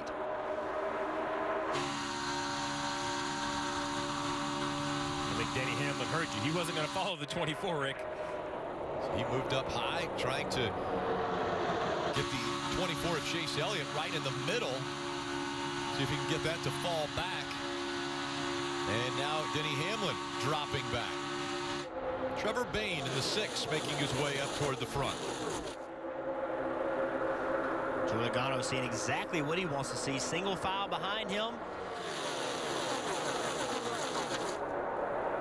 All the way back to 5th, Kurt Busch, the 41, never has won at a restrictor plate track, trying to put himself in position. Yeah, I know that everybody wants, you know, everybody at Team Penske wants the 21 to help the 22, but this right here, the way all that shuffled out, in some kind of strange way, I think that works out for Blaney, because now he's on his own. Now he can go and do whatever he needs to go to try to win that race and not do something that's going to make his teammate upset. He has now free reign to go do whatever he needs to do. Well, the same thing for the 88 of Alex Bowman. You talk about the pressure on Ryan Blaney. Well, Alex Bowman in this 88 has worked his way up into 3rd. And without the 24 up there, I think you can think with a clear head, hey, I can try to go win this race for me, for my race team. And we've seen that 11 car lose a lot of spots in the last few laps. And he was pretty good compared to Austin Dillon. But right now, it's 1 point separating the two. He has fallen all the way back to 13th. And now, no points between the two. Austin Dillon The 11 of Denny Hamlin switching spots on the ghost points.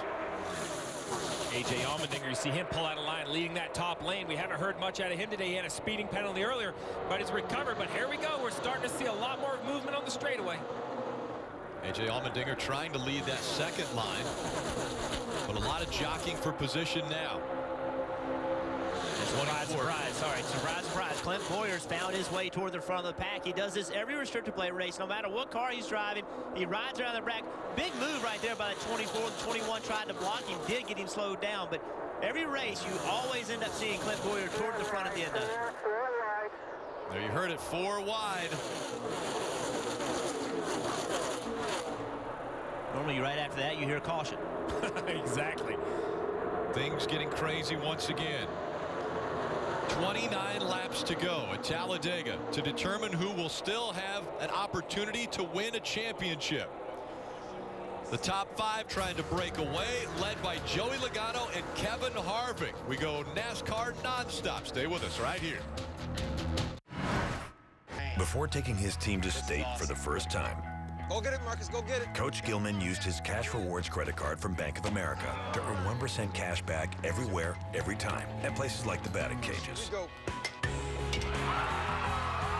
2% back at grocery stores, and now at wholesale clubs. And 3% back on gas, which helped him give his players something extra. It's a little token. The Cash Rewards credit card from Bank of America. More cash back for the things you buy most. It's a big Australian dinner party every Outback, every day. And the fun starts at lunchtime. That's right, over 70 great combos starting at $6.99. What do you call an Australian dinner party that starts at lunch? Bloomin' great. Without the right tools, a 5-minute job can turn into a 5-hour job. So when it comes to your tools, choose wisely, Grasshopper.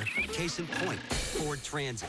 With 3 roof heights and 3 body lengths to choose from, Transit has the most configurations of any full-size van. So it's the right tool no matter what your job is. This is Ford Transit. During Ford commercial van season, get $3,000 customer cash, plus an additional $500 commercial cash, and up to $1,000 in upfit assistance.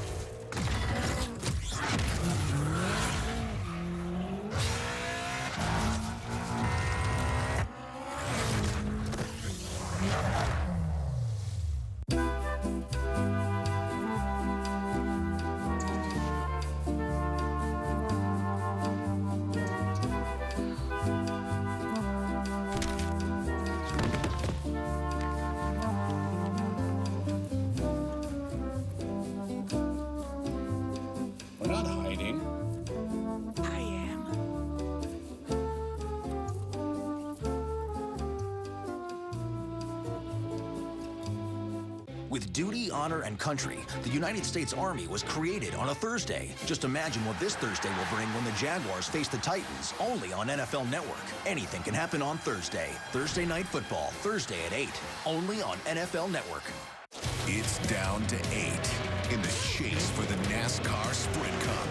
Who will lock in his spot in the championship race? The chase continues next Sunday at 12:30 Eastern on NBCSN.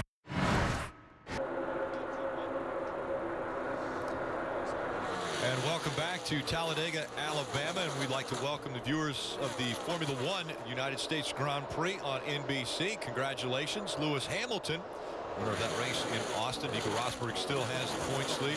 We are on lap 164 of 188 from Talladega Superspeedway. And right now it's Joey Logano and Kevin Harvick fighting up front for the lead. They have broken away on an 8-car breakaway. Harvick, Bowman, Ryan Scott, Kurt Busch, A.J. Allmendinger, Ryan Blaney, Denny Hamlin, all involved in that breakaway as they continue to run the bottom of the racetrack. So somebody that had everything work out the way he needed to right here in the 24 car leading that second pack.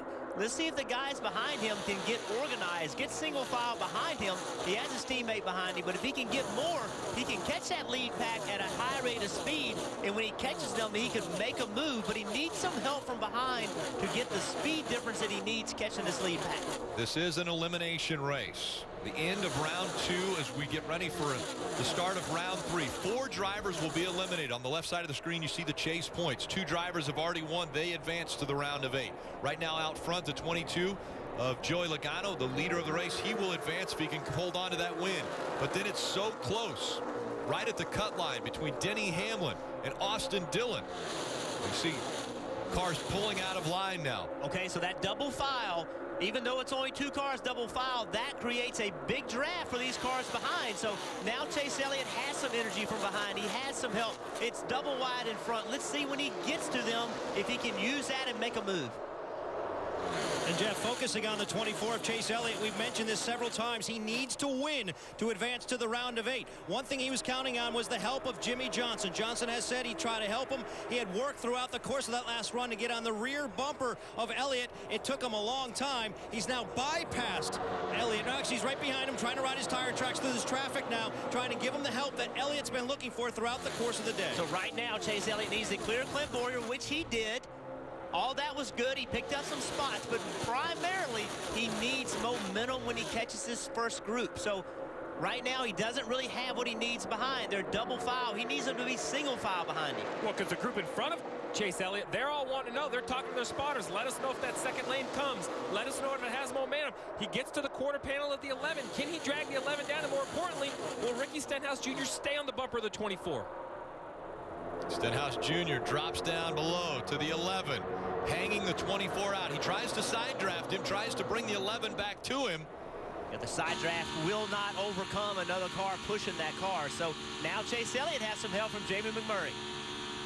Because the 11 dropped back a spot, the 3 is now in front of the 11 on the ghost points. But all that momentum has drugged the group together now. Now those cars out front don't have that gap. So who is going to be the first car to make a move? We know Chase Elliott. He's in the outside line. He has no choice. He's going to try to drag that outside line. But will someone make a move from the bottom and try to get a group coming from behind on the bottom? And Jimmy Johnson actually got out of the bottom lane a little bit to help the 24 and to try to get to his rear bumper, which now that he's done, he's got to the rear bumper of his teammate.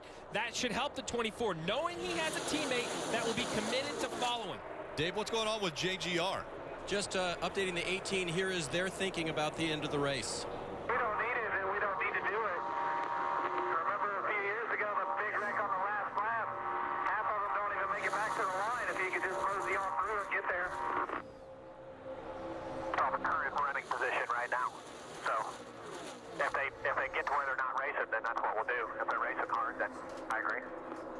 The main thing that Adam Stevens, the crew chief, has been trying to do for Kyle is keep him close enough to the pack there so that if they do need the positions, he can pass a few cars at the end. But right now, they're to the good. Well, I think if you're the Joe Gibbs Racing teammates, they need to be concerned about their teammate in the 11. The 18, the 20, and the 19, they're fine, but the 11 isn't. They need to get up there, much like Jimmy Johnson is doing, trying to help his teammate. And look at Chase Elliott. He just was not able to use all those things that were going on. He just was not able to use it to his advantage. And he's all the way back to 15th. It seems like the harder Chase Elliott tries, the further back he goes. He tries to be aggressive and makes a move, but he doesn't clear someone. And then when he doesn't clear him, now he loses spot. So he's got to find a way to get the move. Whoa. Big move there. That was the 38, and luckily Landon Castle catches it. That was a great save. And we're expecting more of that. Under 19 laps to go now. Just taking a look at that 38. They're coming off the corner, and you see right here, he's in the middle. He decides to go up top, and then he tries to come back, and the 23 has filled that spot. He catches the 23's front bumper and shoots right across in front of the 42 of Larson, but somehow saves it.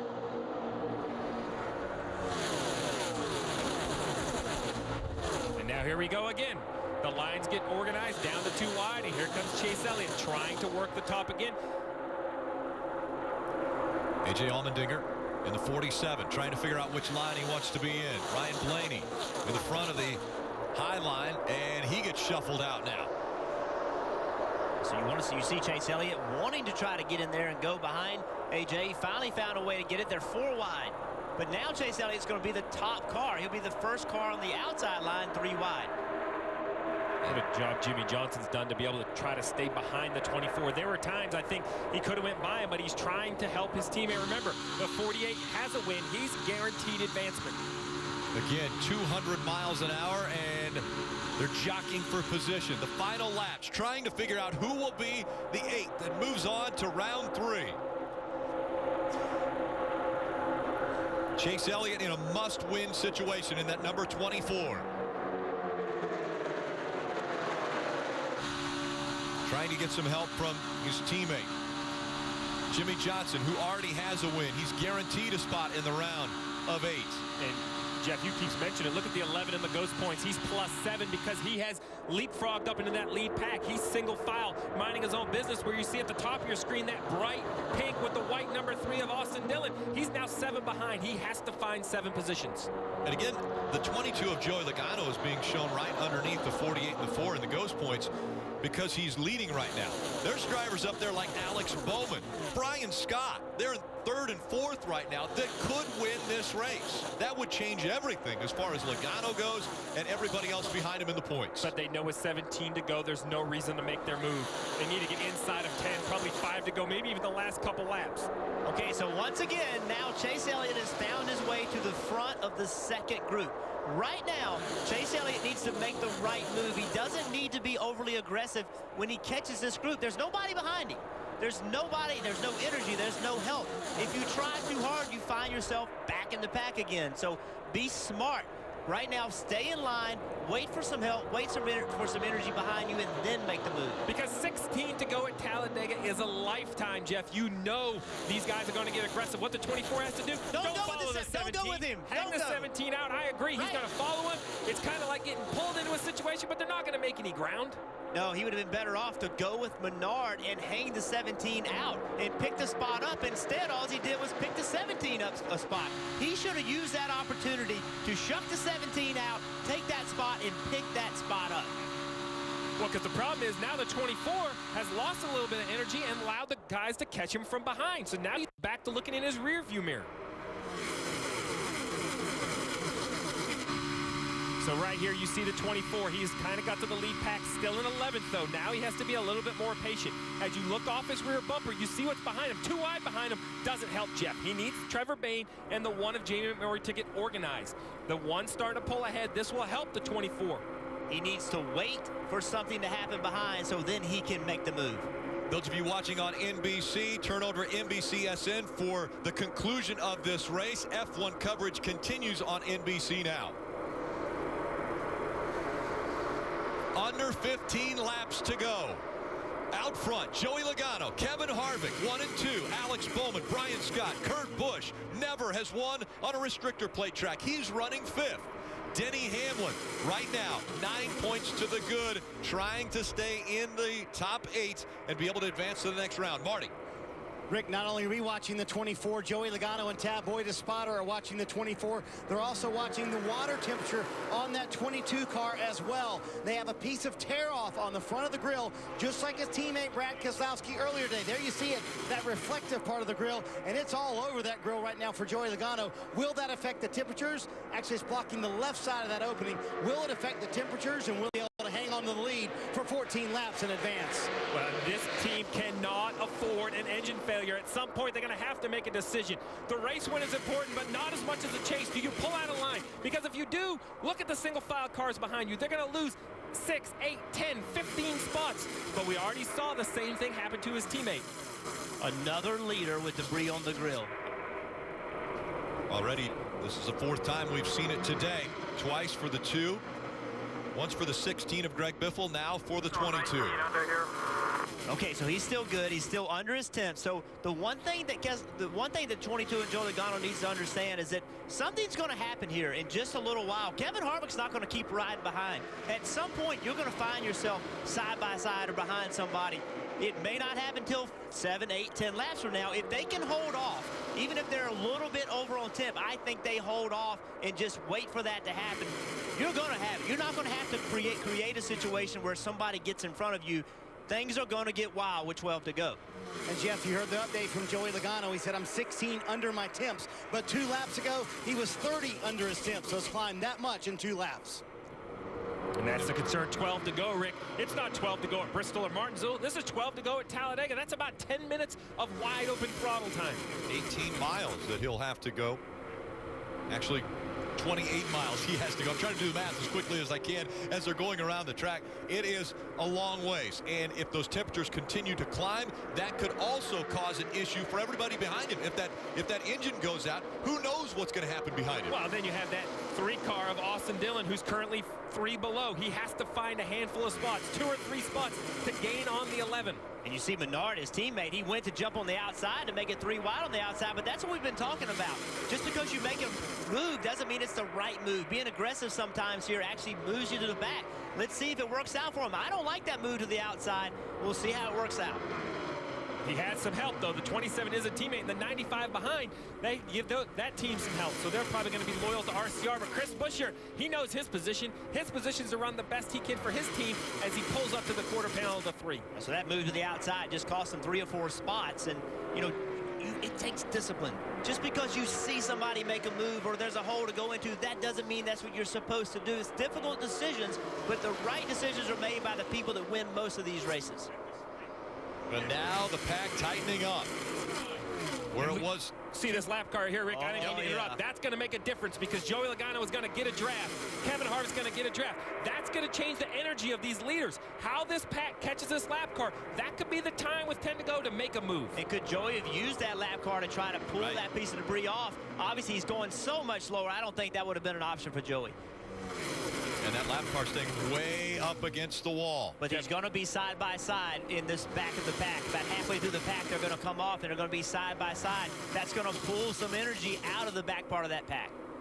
Strict instructions from Tab Boy, Joey Logano spotter, to stay on the bottom. Do not try and get that debris off up top. No mention of the water temperatures in the last 2 laps, so they're hoping in the 22 camp it's settled. A lot of people, their heads in their hands, praying down here in the 22 pit they can make it all the way. Well, I think they've waited too long at this point, Rick, with 9 to go. If they were going to get out of line, get the debris off, and try to recover, they had to do it laps ago. Now at 9 to go, Jeff, I think it's purely up to that Roush Yates engine shop. Will that engine stick together for Joey Logano? Yeah, it's not like you can say, hey, Kevin Harvick, I'm going to let you pass me, then I'm going to put, you know, that worked earlier with teammates. That's not going to work with somebody that doesn't really care where you finish. Is there anything he can do in the car right now? With the debris on there, fans, turn fans off, turn fans on. That's all they can do is try to turn the fan on. But to be honest with you, at these speeds, with that much airflow in that radiator, that fan does very little. That fan helps under caution, does not do a whole lot under green flag situations. Chase Elliott jumped out of line in front of his teammate Jimmy Johnson, but like you keep saying, Jeff, they can't seem to get past the 10th or 12th position. They need these leaders to dice it up. They almost need the 88. Someone needs to let the 88 know. For the good of the 24, we need you out of line. We need you to break these leaders up. And now it looks as though there's going to be 2 distinct lines. Joey Logano out front, debris on the grill. Under 8 laps to go. Ryan Blaney trying to make something happen. Chase Elliott jumps out behind him, trying to get that second line to work. The big moment in this race is going to come when who is the first car that's behind Joey Logano to make a move. If you see the 21 car Blaney making a move on the outside, which one of these 5 cars behind Logano will make the move to try to get into that draft and then create an opening underneath everybody? So watch for that move when it happens. And the 11 is actually helping the leaders because in the 6th position, he's +5. He's not going to pull out of line. He doesn't need to go farther forward. He needs to stick where he's at. He can't risk going backwards. They fan out as they come out of turn 2. Down the back stretch they go. Ryan Blaney looked like he was trying to come back down. He had A.J. Allmendinger, the 47 right there. That checks up the speed. He falls in right in front of the 24 of Chase Elliott. Around they go behind Elliott. It was a 5 of Casey Kane. He spun the caution, comes out. They were just behind the 24 of Chase Elliott. Oh, and that's going to create a situation where we're going to drop the green flag with maybe 3 or 4 to go. Flat tires, 4 flat tires. That never works out well. Incredible that That's pretty good. it was only the 5 of Casey Kane. Let's take a look at what happened. Again, this just behind where Chase Elliott was running in those 2 wide cars. You see the 5 of Casey Kane. He's 3 wide, and it looks like he just loses it. Like either he has a tire go down or the air caught him off guard, but the 5 spinning. It's hard to tell if the right side tires have air in them at this point, but without a doubt, I didn't see any contact. The 5 just spun out basically on his own. We'll have to see what the reason was. Yeah, as quickly as that thing came around, you never saw a wiggle, you never saw anything. Yeah. It just spun around, so it makes you think it was some kind of problem. Just, yeah, the 3 wasn't shoved way up next to him, there's nobody behind him, so you have to think it was a tire problem, maybe a little bit of a soft tire or some sort of mechanical issue. Just turns left for Casey Kane, right in front of the 1 of Jamie McMurray. Well, so there's a lot of tension right now. How many races, Steve, have you been part of where you drop the green flag with 3 or 4 to go on a restrictor plate, and I mean, it is so stressful. You just assume there's going to be a big wreck. It's crazy. Everyone will be fighting for real estate. Unfortunate for Casey Kane, a couple good races the last few times out. They changed the tires on the right side. We need to do a little body work. But now you have Logano and Kevin Harvick. Kevin Harvick's been very good at restarts. Between Logano and Kevin Harvick, which line will run? Where does Logano choose? Does he choose the bottom of the racetrack where he's been running, or does he choose that high line? I think he looks at who's behind him. Who will be behind him on the restart? So he has a choice between Alex Bowman or Brian Scott. That's his choices. So two rookies, very little time in Cup cars. Take your pick. Mike. And Carl Edwards on pit road over the last sequence under the last caution. They pitted several times, stopping off for fuel. 4 tires and packing it as full of fuel as they can, and he's away, Dave. Fuel for insurance just in case of overtime for Kyle Busch. Get that grill clean and 4 tires, Marty. And Dave, why not for the Gibbs cars? Coming down 4 fresh Goodyear tires for all of these cars in the back of the pack. The pack had been fractured a little bit, but still together, still maintaining where they need to be, and still in good championship position to advance. And that's the key. That's the only thing they were worried about all day long, Rick. Yeah, one of their teammates, though, not as good as far as points goes. The 11 of Denny Hamlin, only 2 points ahead of the 3 of Austin Dillon. So this really creates a stressful situation for those 2 teams especially. The 11 had put himself in a great position in the lead draft. The 3 was grinding it out back there trying to find those 2 points. This caution changes everything. Remember, 2.66 miles, but maybe the most important half a mile is this front stretch. When the cars come off turn 4, we have seen here in the past points be lost from turn 4 to the start-finish line. No bigger than Casey Kane, Jeff, back in 2014. Yeah, Casey Kane had a good race, needed a good finish, sitting there running about 7th or 8th, coming off turn 4. It has a little bit of a problem there, lose a little bit of momentum. Look at what happens on the outside of him. 1, 2, 3, 4 cars on the outside. It's a long way to the start-finish line. He ends up losing all 4 of those spots. Those 4 points kept him from transferring into the next round. 4 spots in the tri-oval. Denny Hamlin's lead right now, 2 spots, 2 points. 2 points. 2 positions. A dejected Casey Kane. Again, that was 2014. We've already seen 2 drivers frustrated with the finishes. Martin Truex Jr., Brad Keselowski, both having engine issues. Who else will join them? As this is the elimination race for round 2. The chase for the Sprint Cup heads to Martinsville for the first race in the round of 8. That coverage on NBCSN next Sunday at 12:30 p.m. Eastern. And what a track to be going to. We know Kevin Harvick has advanced. We know Jimmy Johnson has advanced. Jimmy Johnson has won so many races at that little half mile. He has to be looking at that as an advantage. The 11 of Denny Hamlin, can he do it, Jeff? If he gets out of Talladega in the round of 8, he will definitely be looking forward to Martinsville. Oh, he is so good at Martinsville. We have chaos here, restrictor plate chaos. Next week we go to Martinsville, a half-mile short track where we see door-to-door action, a fun racetrack to watch races, even more fun race to race. It is just full energy from the time they drop the green flag. And right now, only 4 laps to go. What have we seen already in the chase in 2016? Well, the final restarts have been eventful, to say the least. We go back, the winner took the lead on the final restart in 4 of the 5 chase races so far. Chicagoland, Martin Truex Jr., he passed Ryan Blaney on the first lap in overtime. Then New Hampshire, Kevin Harvick passed Kenseth with 6 laps to go. You move forward. Charlotte, Jimmy Johnson passing Kenseth with 18 laps to go on the final restart. Kansas, Harvick. Not in a must-win situation, but he wanted to hit it out of the park. He passes Carl Edwards with 30 laps to go on the final restart. So we're just seeing what happens when you've been leading these races. It has not guaranteed anything. Well, Joey Logano's picked the top. Joey Logano is sitting there leading the race, just picked the top. If he doesn't do everything right, he could finish this race in 16th, 17th, 18th. We've seen it over and over. He has to have a great start. He has to get the right push. A lot of it's going to determine what goes on behind him.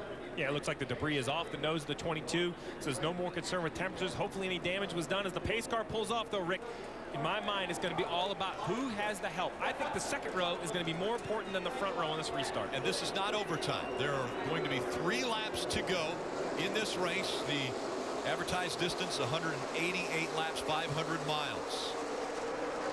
Back to racing. Joey Logano on the high side. Kevin Harvick down low. Look at the gap between behind Logano. The 44 is not on his rear bumper, although the car behind Bowman, behind Harvick, is not on Harvick's bumper. Side by side for the lead. And here comes the pushes. That second row has now caught the front row. Who's going to pull out a line? Well, Denny Hamlin can continue to push. They spread out as they come off at 2. The 22 has the advantage. Can he hang on to it? Here comes the 4 on the bottom.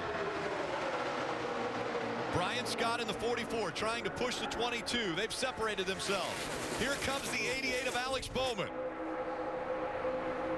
Once again, side drafting as they come out of 4 into the tri-oval. Logano with the advantage. He moves down to the double yellow line. And the 88 gets... And around goes the 88. Alex Bowman slides into the infield. The caution comes out. There will be overtime. That's exactly what we talked about. Coming to 2 to go, you have to make moves. You have to do things you weren't going to do earlier. You no longer lift. You no longer give someone a spot. You have to keep your nose in there, and it creates these wrecks. You can hear that's a tire. That's a tire that's come down. It's coming apart. That's what that banging noise is. It's beating the side of the car. It's beating on the asphalt. I've heard it many times. Not something you want to hear. And Rick, this is going to be not only more stress for Joey Logano, Kevin Harvick, Denny Hamlin, what they're trying to do for the race. But remember, the last time on pit road, lap 146. That's 40 laps ago from now. Now we're looking at NASCAR overtime. We can have multiple attempts. I want to take another look at what happened coming into the tri-oval. Again, Alex Bowman was running second in that bottom line and may have had some help from behind him. Well, Jeff, you've mentioned before how that bottom line of the tri-oval has less banking. As odd as this is going to sound, the cars are actually loaded and more stable in the corner here. It seems like here on the flat of the racetrack, he just loses the car. I'm not sure there was any contact from the 44. I think there was some room. I just don't know if the 88 got light. Excuse me, the 41. I just think the 88 got light in the tri-oval and spun around. So here we have a better view. You almost feel like it had to be contact. I just can't see. I can't 100% tell. Watch that red one there. He's in line with you. In line. Keep coming there. Hold the brake. Hold the brake. Everybody get it straight. Go. Here's a great view. Oh, he's coming around well before the 41 ever gets there. So you mentioned it, Steve. That bottom lane in the tri-oval, the very bottom lane where the 24 car is right now, there is less banking in the tri-oval than everywhere else in that bottom lane. So when you get all bunched up and there's a car on the outside of you, there's a car behind you, it takes the air off your car. And that is the worst your car will drive all day long because there's so many cars, no air, and there's no banking in that bottom lane. 16.5 degrees of banking. So right there is on the bottom. You see he has to chase it up the racetrack, and it just goes around on him. I didn't see any contact.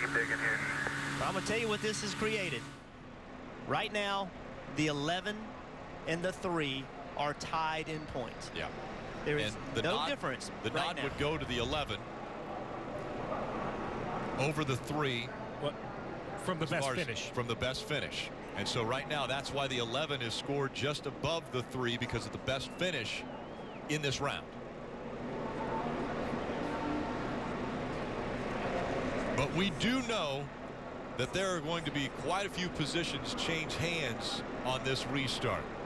Marty. Let's chat with Todd Gordon, crew chief for Joey Logano. It's been an eventful day for you guys. How are your nerves right now, Todd? They're good. They're good. I think we're in the right spot. Joey's done a great job. We've worked on the race car, got a little faster, and see where we go with this last restart here. You built yourself a little bit of a cushion here. Do you still like you're in a position where you have to win the race, Todd? No, we don't have to win the race. I mean, I want to. I think Joey does too, but I don't think we have to win the race. We just got to have a solid top 10 and finish out the end of this thing and do what Joey does best in restarts. Are you thinking bottom or top on this restart? Yeah. I'm not going to tell us bottom or top. I have a feeling they might go bottom on this one, though, Dave. All right, I'll let Wheels know that that's the case. Todd Gordon's not telling us what line Joey's going to take yet. I hear you breathing heavily each time the caution comes out and you talk to your driver. What's it like to watch this? Yeah, it's pretty annoying, honestly. As much as I want to win this thing and make it the next round, it's hard to watch. Definitely hard to be a part of. But at this point, Danny's doing a good job. FedEx crew's done a good job all day. The car's been up front. In good position right now. Hopefully finish there. Does he need to be in the bottom line? Because I know he was comfortable running back in 6th, touring around on the bottom line, but he's been on the outside and is again for the restart. No, I think he can go anywhere he needs to. I think he's comfortable in either position. It doesn't matter what line forms the tightest, and hopefully it's our line. Hopefully go to the front. All right, good luck till the end. Fun for us to watch sometimes, guys. Tough on these competitors. You know, there's another scenario here that we have not talked about a lot as we look once more at the 3 of Austin Dillon. Dillon definitely in a pivotal position right now to try to advance into the round of 8. Yeah, so you see right here, we talk about one spot, how important it is. One car has a problem. Austin Dillon passes that one car, and now we thought it was tied, but they're showing it's a 1-point difference between the two. So I keep looking at these chase points thinking, how can it happen? Well, the 18 of Kyle Busch, while he's +5, sitting in 7th, everything looks good because the 78 is well below, the 2's well below.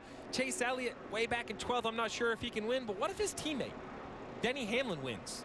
He goes in front of the 18. Then Austin Dillon has a great start, and he finds 6 points.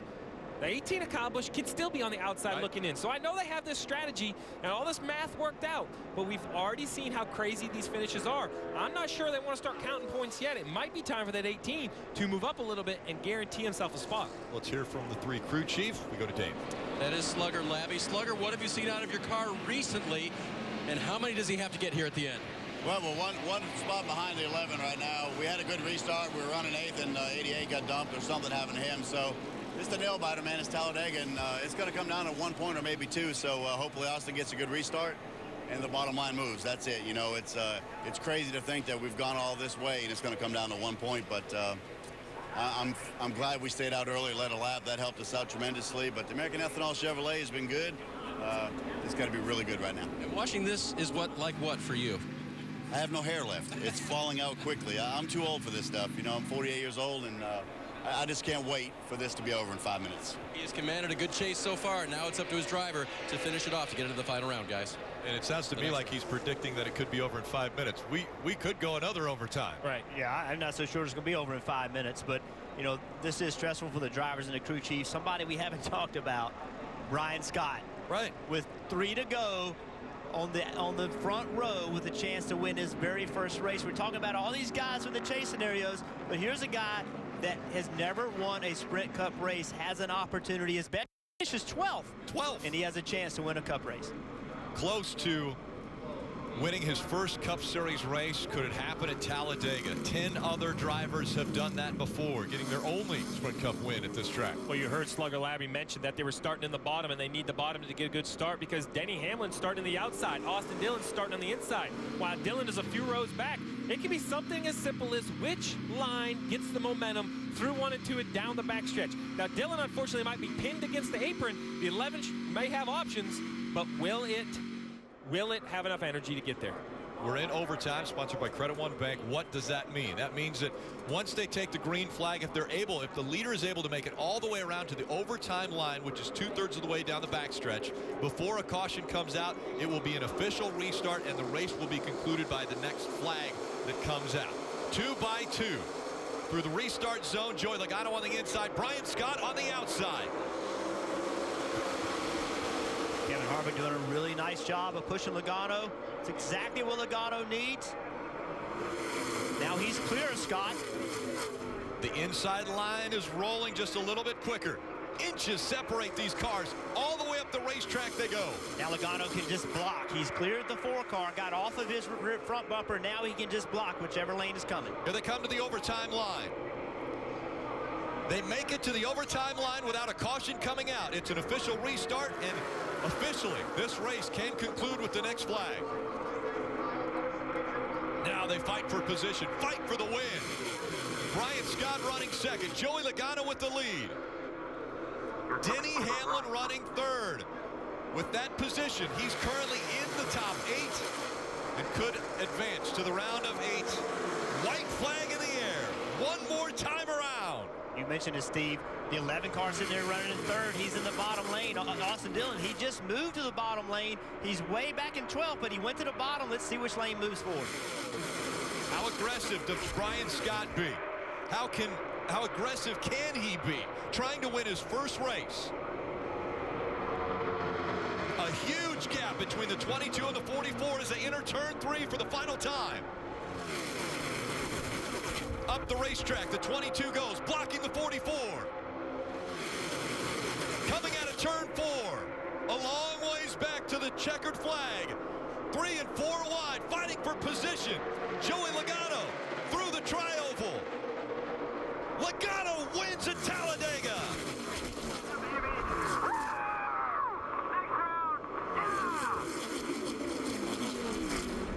Because of the finish that Denny Hamlin has, finishing in third, the points ended up being tied for the cut line between he and Austin Dillon. With his finish of third, that's better than Austin Dillon's finishes in this round. He will get the tiebreaker and advance to the round of 8. That's just how close it was at Talladega.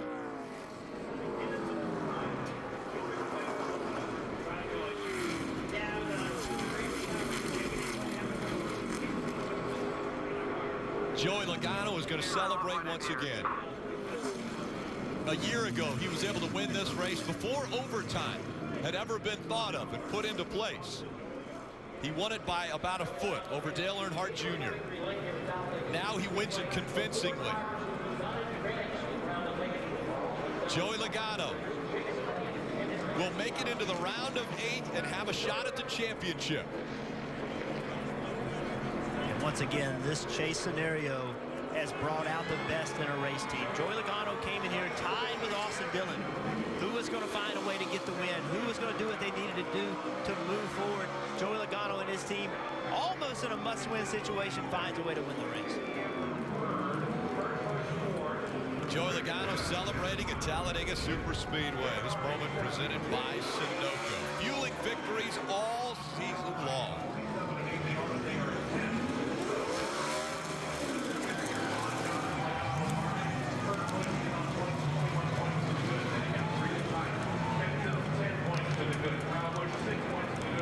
What an incredible finish.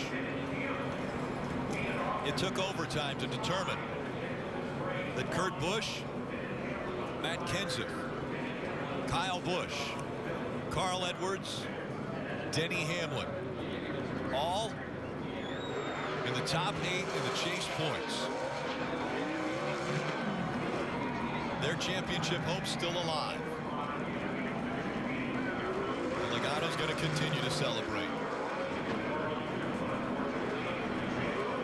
Crush panels, tires falling off the car.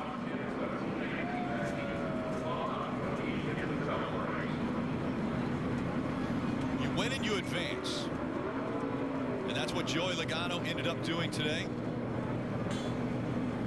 The 4 drivers that had their championship hopes extinguished today. The 3 of Austin Dillon, 78, the 24, and the 2. Just how close it was. Take a look. The best finish in this round is the tiebreaker.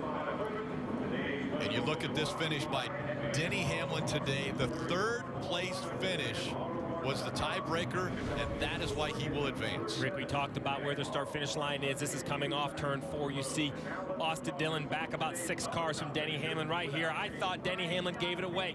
This 11 car is going to hang a right, go up and try to block the 41. When he does this, the 4 to his left stays in line. You see the 3 change lanes to gain the point right here. If the 11 doesn't get back in front of this 4 car, if he does get hung in the middle, he would lose.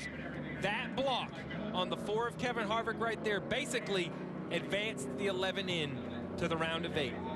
And to be quite honest, if Kevin Harvick doesn't lift right there, I mean, Kevin Harvick had to lift to keep that from happening. See how many spots Kevin Harvick, but trying to prevent from a wreck happen, Kevin Harvick lifted is what the 11 car. Side drafts back by the 41 right there. 2 feet. 2 feet have kept Denny Hamlin's hopes alive. If he gets passed by the 41 right there, if he finishes 4th, the points aren't the same. He's 1 point behind the 3 of Austin Dillon, and Austin Dillon advances. And Austin Dillon got beaten to the line by maybe 3 feet also. So a matter of feet. Matter of feet, a matter of inches. Ultimately, Joey Logano in victory lane.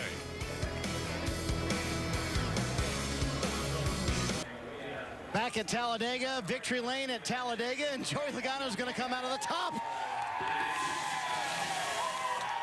of the 22 car. Why not? That's a way to celebrate.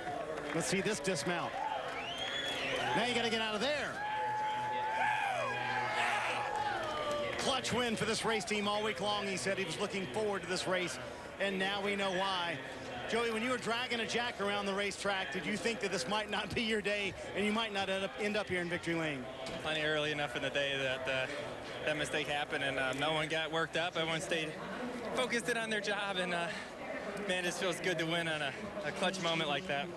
And coming here with the pressure on, and this team excels when that happens. So what an awesome race, fun race for the Shell Pennzoil Ford guy. I think AAA, Autos Trader, AutoZone, Ford, Roush Shades Motors.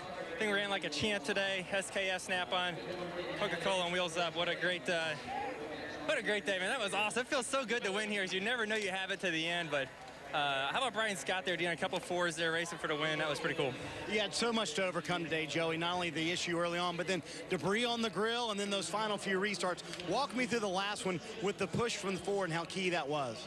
Yeah, I wasn't sure what lane to go into. I was debating him on the top, and then I asked Todd, and he said the bottom. I said, well, I guess I'll take the bottom. Then he said so, and I was still even coming to the 1 to go line where you got to pick the top or bottom. I still didn't have my mind made up, and overall it worked.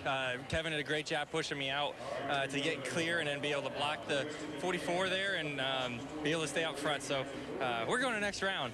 Yes, you are. And you told us, he said, I don't come here thinking about other people knocking us out. I think about knocking other people out. What gives you so much confidence in this race team in these back-to-the-wall moments, Joey? It's all about attitude, and this team's got a lot of it, believe me, and we showed it last year, and we're on pace to do it again. So I'm ready for that, for the challenge ahead of us, and this team's definitely ready. So how do you not have confidence when you get to drive for Roger Penske and this awesome team here? So we better feel like we can win when we show up to the racetrack.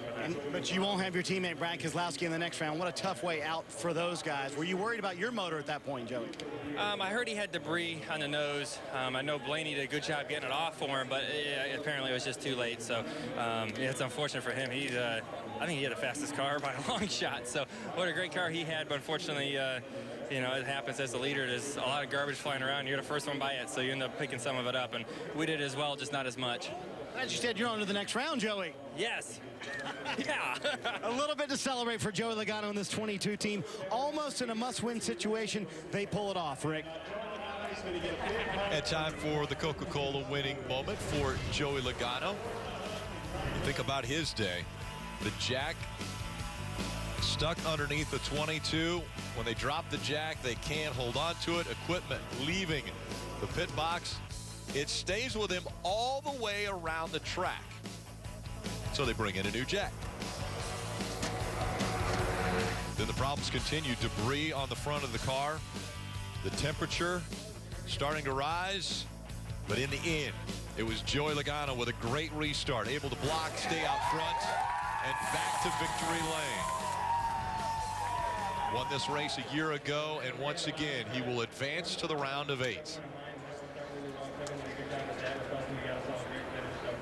And what a day it was for 8 drivers that now know their championship hopes are still alive. Jimmy Johnson, Joey Logano, Kevin Harvick all winning to advance. Kurt Busch doing what he needed to do to advance. Kenseth, Kyle Busch, Carl Edwards, Denny Hamlin, and how close that finish was for him. So close. And I would say 3 of the fastest cars in this chase so far are now eliminated. Truex has been running very well. Chase Elliott, Keslowski, all 3 of those cars, quality teams, championship contenders, are now out. Well, it's going to make the next 3 races even more of a daunting task to try to win, because you look at the 8 cars that have advanced, while they have a tremendous amount of wins between them, as you mentioned, look at the cars that didn't advance. Brad Keselowski, Martin Truex Jr. Those 2 cars have been fast all year. The 78 has dominated so many mile-and-a-half tracks. So we have Martinsville, then we go to a mile-and-a-half at Texas, finish it up with a 1 mile at Phoenix. Will it be points or will it be wins to determine the Final 4 at Miami? Chase Elliott had to win at Talladega if he wanted to advance. It didn't happen today. He finished 12th. He was with Mike Massaro moments ago. Chase Elliott came into Sunday knowing he needed to win to advance. Came up a little bit short, 12th, but certainly looked like you were aggressive fighting for it. What was it like for you out there today? Yeah, just try to be as aggressive as we could, just try to make stuff happen. It's tough to do, you know, as you get back in the pack and try to make your way forward. It just takes time and definitely a lot of power in numbers. So we disappointed we came up short. This Napa team has been fighting hard these past few weeks, and we've had some awesome race cars, and that's definitely unfortunate to come up short there. I know there was some hope that you could work with Jimmy Johnson today and your other teammates. It seemed like it took a while before Jimmy could get to your rear bumper. How hard were you guys working to get together? Yeah, those guys were awesome to work with. I felt like they didn't hurt us, and I think that was the main goal today. So we tried to make it happen, and just it wasn't enough folks to go with us the times that we were together. So I appreciate those guys helping us what they could and trying not to hurt us, and definitely appreciate that. But we'll move on to Martinsville and just try to go get them. Certainly a strong exclamation point to his rookie season, making the chase. He will not, however, advance to the round of 8. Well, Austin, we knew it was going to come down to the very, very end. Describe the final laps and trying to get those spots. Yeah, I mean, we did everything we could. I'm proud of my American Ethanol guys. Just wasn't our day today. Good Lord has another plan for us, and we'll be back strong next year. And just it's disappointing when you tie. You know, I don't know. The tiebreaker went to him, so part of it. Hopefully, raised a lot of money for breast cancer awareness today, and we'll be back stronger than ever next year. You guys seem to really pull it together late in this round, Austin. How did that happen? I don't know. We just we're fighters. All of our team is, and I got to thank my teammates. They helped me a lot there at the end, trying to help me as much as I could, and just didn't get enough. One spot, man. One spot at the line, and old girl just didn't have enough to get him the 43. So close. Good season, tough end for Austin Dillon. Yeah, opposite end of that, a great finish for Brian Scott, who was with Kelly moments ago. What a day for Brian Scott, running up front for most of that. Brian, take me through those closing laps. What was it like starting there on the front row alongside a guy like Joey Logano, who's won here before? It was nerve-wracking. I felt like the guys are going to try to do what they could to hang me and shuffle me out just because I'm a rookie. But, you know, the Goodies Ford was strong all day, and we worked hard all day in the draft to make a lot of friends and to show that we belonged up front and that we had a good car. Roush Yates engines were strong. And just did everything I could at the end to give the guys behind me, Denny, no choice but to work with me. And Denny did a great job pushing me. We tried. I kept trying to back up and get a run on the 22, but I could never close in enough to get to his quarter panel. It just kind of stalled out. But all in all, a great day. We just didn't make any mistakes, and we knew coming into Talladega that we needed to have that type of day on pit road. The guys did a great job. Engine performed well and kept track position. Just capitalized on every opportunity that we had. Brian, we know that this has not been the season that Richard Petty Motorsports would have hoped for, or you. What can this good finish do to close the season out? Yeah, just hopefully give us some momentum heading into the final handful of races. Try to end the season on a good note. That way there's some momentum and some good things happening going into 2017. All right, thank you, Brian. Thank you. Good thing Denny Hamlin finished third today, because Austin Dillon's best finish in the round was 6th last week at Kansas. Were you aware of that? I knew, yeah. Wheels let me know, I don't know, 10 to go or so, that if we were to tie, you know, I need to finish 5th or better for a tiebreaker. So that had played no role in the final lap. I had no idea where I was. I just, you know, needed to try to get every position I could. I knew that my best opportunity was try to push the 44. And then, coming off of 4, I was indecisive and whether I wanted to block the top line or the bottom, and I almost got stuck middle. And luckily, when I came down there, the 4 cut me a break and got us back down, and that allowed me to surge past the 41 right the line, which come to find out we really needed that spot. So your 3 teammates rode around in the back all day, left you up here to fend for yourself. What was that like? It was tough all day. I knew it was, I told you guys pre-race, I was going to have a tough road ahead of me because I'm watching how much I beat the 41 by at the line. It's unbelievable. It's just, this is really the first true good chase fortune I've had in my 11-year career. I knew it was going to be a tough day fighting with other teammates from other teams, and I thought that this was the best case scenario for us is to go out here, finish in the top 5 and hope the chips fall in a good way for us, and they did. Maybe this is the new way to chase for Denny Hamlin, guys. The finish he was talking about that he was watching, just how close it was. He was behind the 41 as they came out of the trioval. He had to surge ahead, and it ended up being that close, just that close for Denny Hamlin to advance into the round of 8. Yeah, we always talk about this being a game of inches, and I don't think people believe us, but this is what we're talking about. Small things make a huge difference, and it's on full display today. Watch this 3-car. Yeah, the 3-car very close as well as he comes across the finish line. Way up there on the high side. All he needed was 1 more point as well. An incredible day, a great day for Joey Logano as he celebrates in victory lane. Let's send it over to Chris Devoto, Dale Jarrett, and Kyle Petty for NASCAR America Post-Race Show. Thank you, Rick, and what a race it was. We talk all the time about how Talladega comes down to inches, where every position matters. You just saw it in video proof with Denny Hamlin and Kurt Busch. Right now, Joey Logano in victory lane. Ironically, the last time Kyle, Dale, we stood here outside of victory lane last year, it was the same driver who was celebrating, but in a totally different fashion. Last year, Joey Logano dominated this round, winning all 3 races. He gets in a must-win situation by winning this race. Yeah, and as a driver, he alluded to that. He appreciated being in that position and being able to handle all the things that were thrown at him there. He pointed out probably his teammate had the better car, but that's not always the case here. The best car doesn't always win. It's the driver that makes the right decisions there, and Joey did a fantastic job of doing that. Yeah, and if you remember last year, we were scratching our heads trying to figure out. There was a lot going on. The restart that wasn't a restart, the crash that wasn't a crash. How did they put everything together? NASCAR did a good job last year sorting that out. Joey Logano stood in victory lane. Today, they had a car capable of winning this race and had a driver capable of winning this race and a driver that understood what this race meant. I think that's the big thing. A driver that was content when he was running third, not to force any issues. When he had an opportunity to take the lead and pace this field, that's what he did. And for fans who might be watching saying, why are you showing us what happened in 3rd or 4th or the battle for 7th or 8th?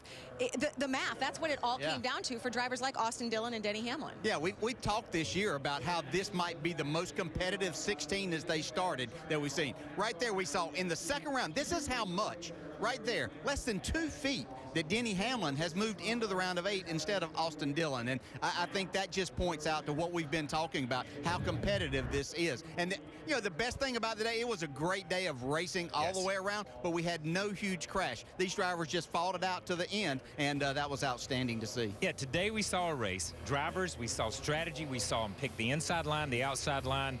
It was all racing. We did not have the big one that decided the outcome for a lot of these guys. They all had an opportunity. Some of them had really bad luck. They had parts failures. They had stuff. And then the race comes down to addition and subtraction and a few fractions thrown in there of a fraction of an inch here, a fraction of an inch there. And today on NASCAR math class, this guy moves on in the chase. Joey Logano wins the race in Talladega. He is one of the drivers moving on to the round of 8. If you are just joining us, the 4 drivers who have been eliminated here in Talladega, Austin Dillon, Martin Truex, Chase Elliott, and Brad Keselowski. Their title hopes are now done for this season. When we come back, we will hear from some more of the drivers who are moving on, who do have a chance at the NASCAR Sprint Cup Championship. That is coming up when our NASCAR America post-race show from Talladega continues.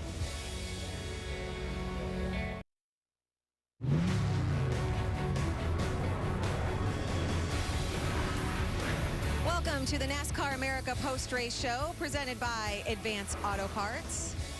Joey Logano, your winner at Talladega for the second year in a row in this chase race. He moves on with the win. He, Kevin Harvick, and Jimmy Johnson, winners in this round. Carl Edwards didn't win the race, but he is moving on to the round of 8. A few moments ago, he spoke with our Mike Massaro.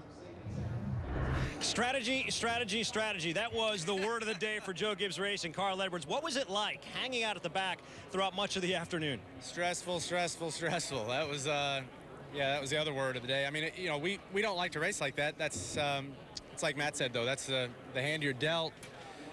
You know, you don't want to give it up, and we played it right. So we'll go get a rotisserie chicken sandwich and move on to Martinsville. I'm really excited to go there. Awesome that Denny made it in, too. He really drove his guts out. So I don't know if he'll give me as much advice as he did last time, but hopefully I can get some tips from him. And, you know, I want to get that victory at Martinsville in advance. I heard you asking for updates frequently, probably over the course of the last 65 laps or so. Were there some anxious moments that perhaps you wouldn't get to where you needed to be? Absolutely. I know that Austin Dillon has one of the best records at these tracks, and that's who we were watching. And he really did a good job there at the end. He drove really hard, made some positions up. Jason Hedleski on top did a great job telling me what to do. But you're really at the mercy of everyone. I'm just really happy everyone drove those last couple laps really smart. Carl Edwards, 29th in Talladega, but the good stat, 4 points to the good. He moves on. So 30th today was good enough for Kyle. I've got to ask you what it's like racing that way, because it wasn't up at the front and it wasn't for the win.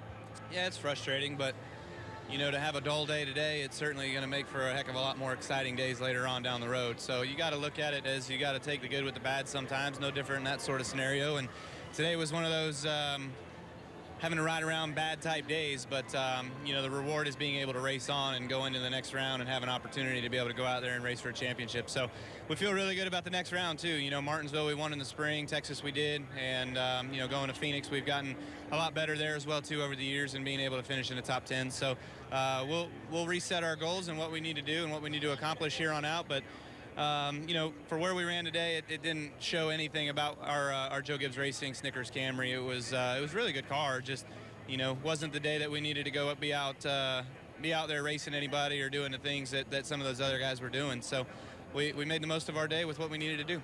It did show that you can stick to a plan, follow a goal. I like that. Were there any moments that concerned you, Kyle?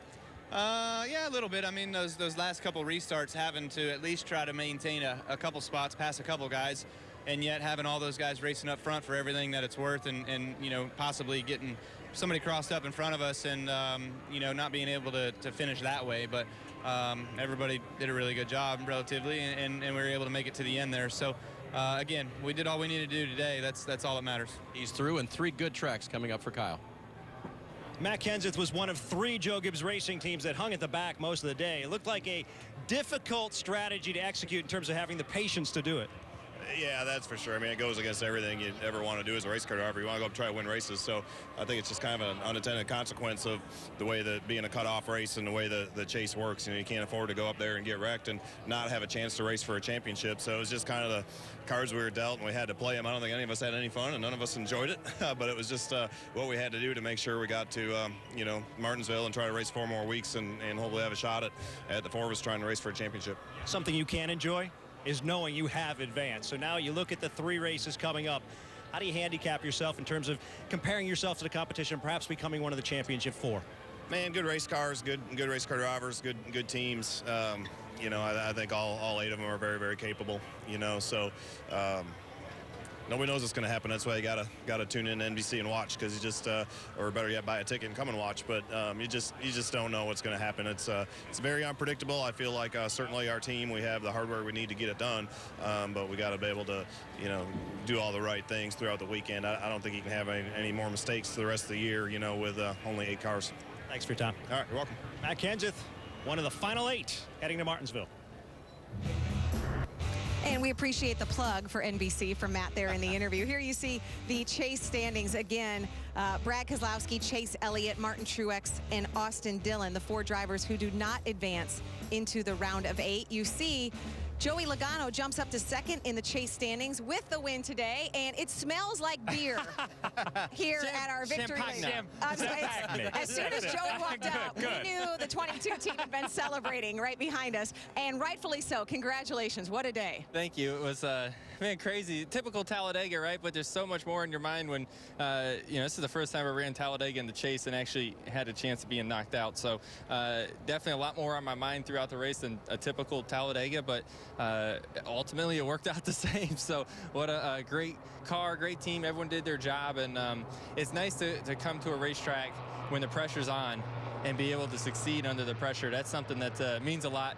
It feels really good when you cross the line and everything's kind of like, oh, you know, that feels really good. Last year, you made this round look easy. This year, this round has looked really hard. But what does a win like this say about you as a driver, where you're at this year compared to last year and this team? I think we're in a very good spot. You know, we're equal to where we were last year at this point. We're you know, we're all equal in the round of 8 here. Some very fast cars got knocked out today, which will definitely play a big factor trying to get to the championship 4. So pretty big day for the 22 team to be able to keep moving on. Our cars are good. We have speed. We've been executing really good besides Charlotte this round, and we've been able to come back from that. So to be able to come back and get through the next round with a crash in Charlotte, that feels good. How about the last 2 restarts? So you take the outside on one, the inside on the last one. Were you just showing off, or was there a plan there? Okay. No, there was a plan behind that. You know, I thought the restart before had a good pusher behind me. You know, so I thought, okay, I'll take that one. And then I really was confused the last restart, because I was like, man, I got Kevin, who's got a lot of experience and pushed me really good when we were all running the bottom and was very disciplined. So I was like, well, maybe I'll take him. But then I saw the top, and I was like, oh, I don't know. I won on the top a couple times before, so I'm like, what do I do? And I asked my crew chief, Todd. And oh, gosh. That was the decision maker, the crew chief. So yeah, tell me how to drive it. Hey, what do I do? So I asked him that, and he said, go stick with Kevin. I said, okay. So that was a big deal. He was able to push me ahead really well. And then once I was able to clear to 44, come back up top and stop the momentum of the top side off of turn 2. That was key. If I wasn't able to take the lead there, I don't believe we would have won the race. So that was a key moment. Yeah, you spoke about, you know, coming into this race this year off of some adversity, and then all of a sudden we have the jack hung up under the car. Talk us through you and your conversation with Todd Gordon. It happened early in the race, so there was recovery time, but talk us through how you guys kept your composure. Yeah, we just, you know, stay calm. You know, it's a long race. That was like in the second run, right? It was our first pit stop, I think. Yeah. So we had plenty of race to make it up. I've been in this race before, and you knock off fenders and you finish in the top 5. You know what I mean? So things can happen in this race a lot, and this is the first time I've seen it right here, but I didn't even know I had the jack under the car, and I looked to the left, and it's like right at my, you know, head, the jack handle, and I was like, oh, and I couldn't shake it. I couldn't get the thing off, and yeah, so we're gonna have to get a new jack for Martinsville, I think. Yeah. Yeah, fastest jack in the land. I think that one's garbage. All right, you've enjoyed this long enough. You're in the round of 8. Talk about these next 3 tracks, just how different this is going to be, too, with the 3 different types of racetrack, and kind of how you see your team ready for that. Yeah, we got some good racetracks for us. Martinsville's been good for us in the past. We found something there recently that's kind of made us, I feel like, more competitive at that racetrack. So getting through Martinsville, Texas, I think, is one of our best racetracks. So we're good at mile and a half. We're good at tracks that are wore out. I think those are that'll be good. And then Phoenix, we finished 3rd there last year. I'm not really sure where we finished in the spring, but we've been fairly consistent. Not quite a winning car at Phoenix, but we've been a consistent car there. So we may have to find a little bit more there. But if we can get through these first couple races and build us some cushion, or in all honesty, if we can win like we did today, be a lot better than anything. So we're gonna try to do that. Winning at Martinsville, I think, has a huge advantage, because you know at that point you're not going to finish worse than 4th in points, and all you do is focus in on Miami. Yeah. That's all you work on. So it's nice to be able to move on to this round. A lot of work ahead of us still. Yeah, and as we move into this round, as you said, a couple of really fast cars, a couple of really championship contending cars were knocked out in this round. So it's basically you and Kevin and Kurt and Jimmy against the Gibbs organization from here on out, because they've got all 4 of their cars in. Who do you see out of those guys over these next 3 races? Well, I thought one of the biggest things, I mean, the 78's been the fastest car pretty much all year. And we got him knocked out this weekend, so that's a big deal to help us move on. You know, it's hard to pinpoint which one of the Gibbs cars is the best. I would probably look at the 18 is probably the fastest right now. But, you know, that changes weekly. Yeah. You know, I mean, one week it seems like it's another car. Sometimes it seems like it's not a Gibbs car at all, and it's a Penske car. So we got some good stuff coming down the line. We got good cars coming, and you know, we'll be able to keep moving forward. Joey, your foundation, the Joey Logano Foundation, has an initiative called Chasing Second Chances, where you help out a charity in each of the Chase cities. In essence, this is a bit of a second chance for you in the round of 8. How do you feel like you either appreciate it more, not that you didn't last year, but it's almost a rejuvenation watching you guys in victory lane. How do you feel like, what's the overriding feeling for you now going into Martinsville? Yeah, we got another shot at it, that's for sure. We got a second chance, and, you know, it feels really good. A lot of times you need something like that, right? And all of a sudden you feel like you're back on your game, and that's what the foundation's all about, is sometimes you need a little pick-me-up. And we've been doing this awesome program, Chasing Second Chances, throughout the 10 weeks, and we spotlight a certain organization in the race market. Every week we give them $10,000, and we build a relationship with them and really can make a difference in someone's life. So that's been, to me, the coolest thing that we've done throughout the Chase is doing stuff like that, because trophies are great, but changing someone's life is a lot better than that. So it's been a lot of fun. I'm going to ask you a favor. You have an opportunity to speak directly to my boss man right now and say, I really want to come to your foundation thing at Thursday at Miami. And you called me the other day. We need everybody down there. Yeah, you need us, don't you? We're Thanksgiving shopping for a lot of people that need some turkeys. Yes, so maybe I can get the day off. Thank you very much for that. You know what? He just wrote me a note. So don't screw this up. Hey, that's just what I need, a chance to hang out with a couple of more turkeys. We'll do like a supermarket sweep through there. Congratulations, Joey. You are moving on to the round of 8. And I know you said trophies are cool, but you know what else is cool? Is getting the chance to put your name on the board. We're going to do that in just a second. We'll show you that. But when we come back, too, also, you got to see what happened between a couple of teammates, Kurt Busch and Kevin Harvick. What's that all about? We're going to tell you when we come back. The celebration continues, though, for the 22 team.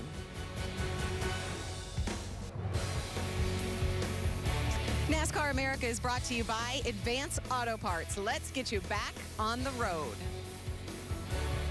Talladega, relatively quiet now, as if there is such a thing. Is Talladega ever quiet? Joey Logano gets to do, this is the coolest moment, gets to add his name to the ones moving on to the round of 8. Joey Logano, the winner here at Talladega. But here's something you may not have known.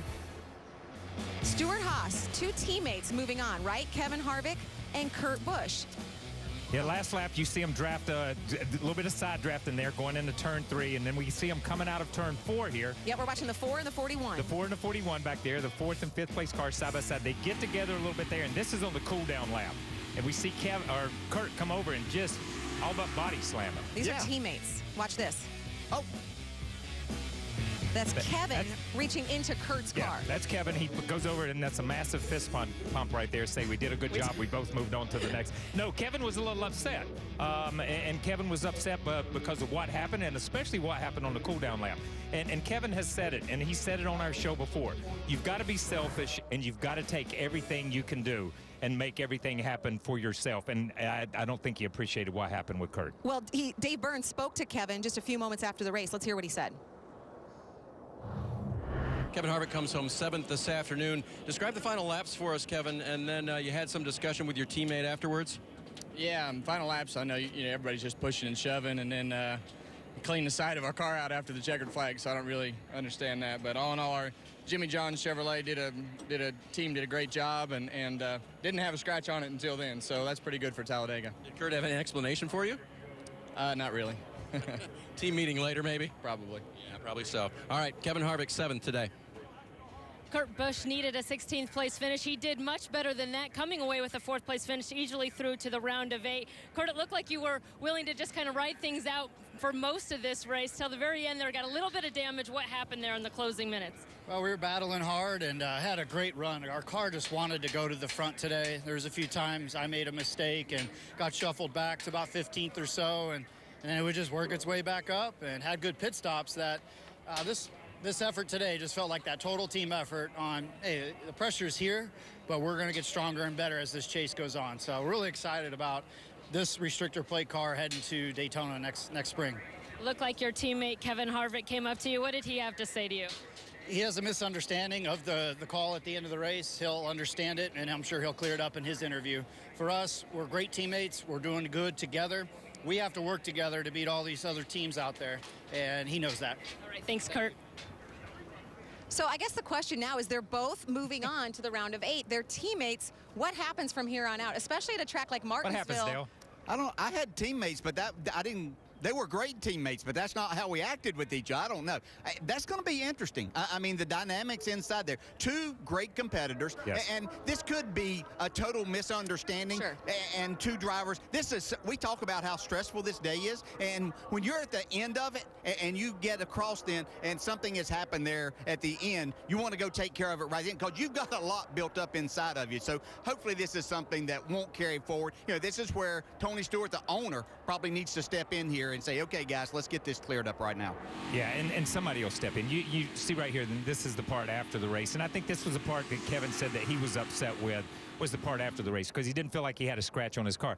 Now, the question is, and we've seen it before, and it didn't look that way, but we've seen it before, that guys kind of run up to each other and bang doors as a congratulations, and it could have just been, hey, we both made the race, obvious, or both made the chase. Maybe Kevin didn't take it this way, and maybe that's what Kurt was referring to, is saying, I think he knows what it is, we'll talk about it later, and we'll work this out. But you don't want to end a race like that with your teammate and have to go into that meeting on Monday morning or have to sit down with your owners. Well, and I don't know if this is a stretch, but we have heard Kevin, he's talked to us, you know, when he won the race last week, talking about how his job is to be the leader of the team and to really motivate them and to be, for all of them, to be selfish at this point in the chase. Could this be a moment where he said, hey, I don't like that you did something to my car, and I'm going to stand up for my team and the guys who have to build that car? Well, there's no shortage of that with Kevin Harvick. We know where he stands all the time. He's not afraid to show that, whether it's on camera or to his teammates or whoever it may be, to anyone else. So, yeah, but he talks about that when he comes into this, I think that he looks at that as a teammate, but Kevin Harvick understands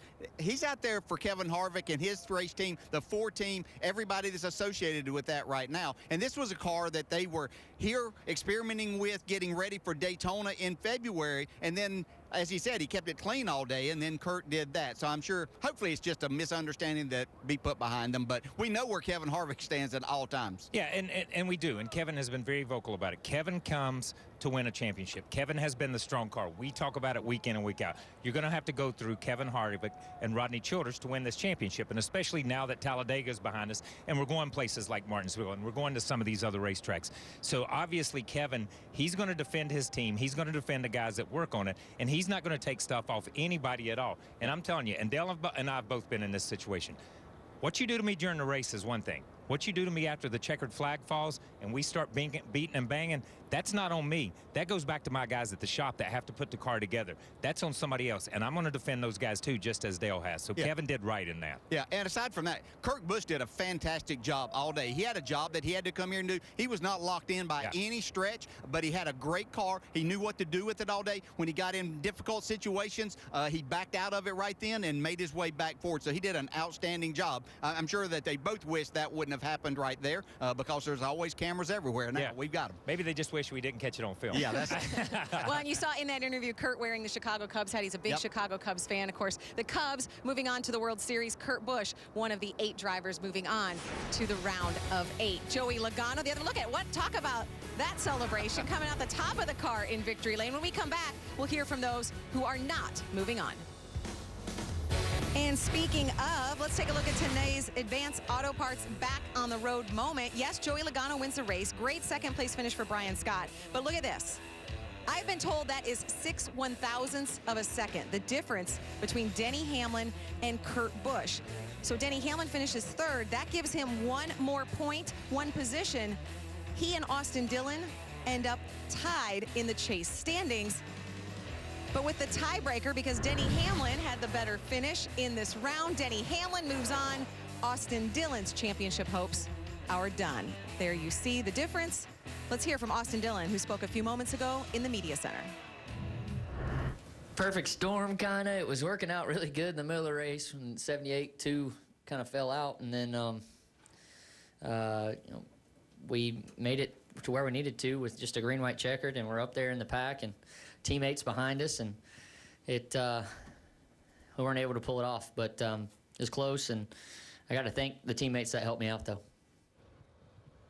Okay, so there you heard Austin Dillon. And Dale, you brought up a good point. We were talking and seeing that. The dejection is something we've seen from a Dillon earlier this season. Yeah, just think back to Kentucky after his brother Ty was taken out late in the race there. Eventually cost him an opportunity to move on, and then see that. So these brothers, they both have done an outstanding job. And I want to talk about Austin there. What a great job he has done moving his way through this to get all the way to right there. And these closing laps here, you know, you're just at the mercy of whatever help you have a lot of times in making the right moves. And he got himself in a position. And I mean, 50 yards from the finish line, Denny Hamlin was in 4th place. I mean, it was just right at the end that he got that spot back from Kurt Busch to take that away from Austin Dillon. But it just shows you the pressure and everything that goes along with this and how much it means to these competitors. Yeah, and he was one of those guys that in the first round, everybody said, low-hanging fruit. He's out. He's never going to make the first round. He moves on to this round, and everybody says, okay, for sure he's out. And he ties. He ties. And we saw Jamie McMurray and Dale Jr. tie last year, remember, in another round. So there's no shame in tying. We've seen some great drivers tie. But the one thing you have to go back to in any type of format like this is it's 3 races. If he had finished 1 position better in any of the other 2 races, it wouldn't have mattered here today if this race had played out. That's why we talk. You've got to get as many points as you can. You've got to understand the implications of that one guy, that one bad pit stop, that one speeding penalty, whatever it may be, and what that does to you. It doesn't just hinge on this one race. It hinges on all 3 races. No, and a lot of people will think back, and they will too, that if they hadn't have made the gamble at Charlotte, that they thought they needed to get 2 tires, put him up front then, and then on the restart, he got hit from behind and taken out there. Lost a ton of points, you know, probably 20, 25 points, which would have easily got him through. But that at that time, that's the first race of this round. You don't know. You're doing everything that you possibly can, but you'll replay that in your mind as a driver, and that's what makes this business so very difficult. Yeah, and we talk about Chase Elliott and the year he's had, and I will say that this team with Austin Dillon and with Slugger, most improved team this year. Most improved team all the way through from top to bottom in the garage area. Yeah, you're talking about Slugger Labby, the crew chief, the one who kind of would make some of those gutsy or gambling calls in some of these races that would at least put him in position to possibly win some of those races, and that's what it's all about. So Brad Keselowski, a driver, Joey Logano's teammate, Joey referenced him, the fact that he probably had the best car today, one of the top cars in the chase entirely. He is another driver who is not moving on. Yeah, but not because of his making. In this one case, I will say that. And again, we can go back to the previous 2 races, the accidents, the things that have happened to him at Kansas, things like that. But at this point in time, you know, these guys, they pinned a lot of hopes on this. They felt like they could come down here and win. He led laps. He led the most laps. He did everything they could, and they had a mechanical failure. He just didn't get out of line evidently quick enough to get that temperature back down where it needed to be, and now they don't move on. And that is a team. That is a team that everybody put a check mark for at the beginning of the year to say championship contender. So it's got to be incredibly disappointed to Brad as a driver and to Roger Penske as an owner. You know, he drove the race that he had to from the very first lap. He got out front, and he blocked, and he did everything to keep his Ford out front there. And unfortunately, 2 different times, he got some debris on his grill, ran the temperature up, and, you know, at some point in time, there's only so much those engines can take. So it's unfortunate for them. But as you point out many times, it is 3 races in series. So to point at 1, but he looked like he had the fastest car, and we know that once he gets out front here, he's hard to pass. Yeah, and you know, the other driver, Martin Truex. Obviously, Martin Truex is a guy who has won and won and won and won and led laps and run up front and just didn't get it done at Charlotte like he did the first race, which nobody may ever do that again in this sport. What he did in the May race at Charlotte, you would see Cole Pern run in to see what's wrong. But just this round, it seems like nothing they did, they couldn't do any right. Everything they did was wrong. Another one of the guys that has been on everybody's list to make it to Homestead to contend for the championship. And once again, they go home with nothing. And if you watch the race, you did hear from both of them. Let's hear what they had to say, starting with Martin Truex. Well, originally I thought it might have been a tire because it was shaking, and it got worse and worse and worse till it was time to pit. But once I slowed down and hit pit road and felt the vibration still there in the engine, I knew we were in trouble. So definitely not the way we wanted today to go. It's a tough way to go out, but you know, proud of the effort, proud of all the guys, and you know, it's engines have been great all year. So you know, every once in a while, I guess you'll have a failure. It's just unfortunate. It was with everything on the line. So I don't know, just it is what it is. It's racing. You know, it's part of it. We'll move on. We'll go to try to win the last 5 races or whatever's left, and have a good end to our season. We had an incredible car today, and I'm really proud of that. We just got to keep pushing, and hopefully we can go win these next 4. I want to finish the season with the most wins, and we got a great shot at that, leading it right now. And cars that ran like this one did today, it'll all work out. I'm sure. And this will show you sort of how good these cars have been. Brad Keselowski, that's the first time ever in his career he's had back-to-back DNFs in race. For Martin Truex, the first engine DNF since the 2014, thank you, Daytona 500. So yeah, definitely some fluke incidents for 2 of the best cars this season. Yeah, I think the biggest thing when you come here, we thought that an accident, a big accident, could create someone going that was inside and not being able to advance into the round of 8. We never thought that it would be 2 engine failures by 2 of the top teams here, because you just don't expect that to happen, especially at a restrictor plate track. And I am going to say this, 2 classy individuals there to give those interviews. Think about everything that went wrong for them today, and technically, basically ended their run at a championship, and they both took the time to talk to us at NBC and to share their feelings with fans. That's classy. Absolutely, and 2 drivers who will be very likely to see them win 1 or more of these last 4 races. Coming up after we're finished, more of our coverage from Talladega on Victory Lap, but we're going to continue here. Some final thoughts from just outside Victory Lane when we return. Next week, the chase moves on to the round of 8. Remember Martinsville last year? I don't know if we had a better moment. Kyle, what do you think of these tracks? Jimmy Johnson, what are you going to say? I don't remember Martinsville last year. Yeah, it was I think big. Jimmy Johnson to get eliminated in this next round. Oh, come on. I've picked him in every round, and he keeps moving forward, so he wants me to keep picking him, so he keeps moving forward. So that's reverse psychology. You know what? Yeah, Jimmy's so good there in all of those tracks that he is. But think about Denny Hamlin getting by about 2 feet right there. Goes to one of his best racetracks at Martinsville next year. That's right. All 4 Joe Gibbs drivers are moving on to the round of 8. Joey Logano, the winner at Talladega. A shout out to Richard Petty Motorsports, Brian Scott, Eric Almirola. Great runs for AJ Allmendinger and Ricky Stenhouse as well. Plenty to talk about on Victory Lap, which starts right now.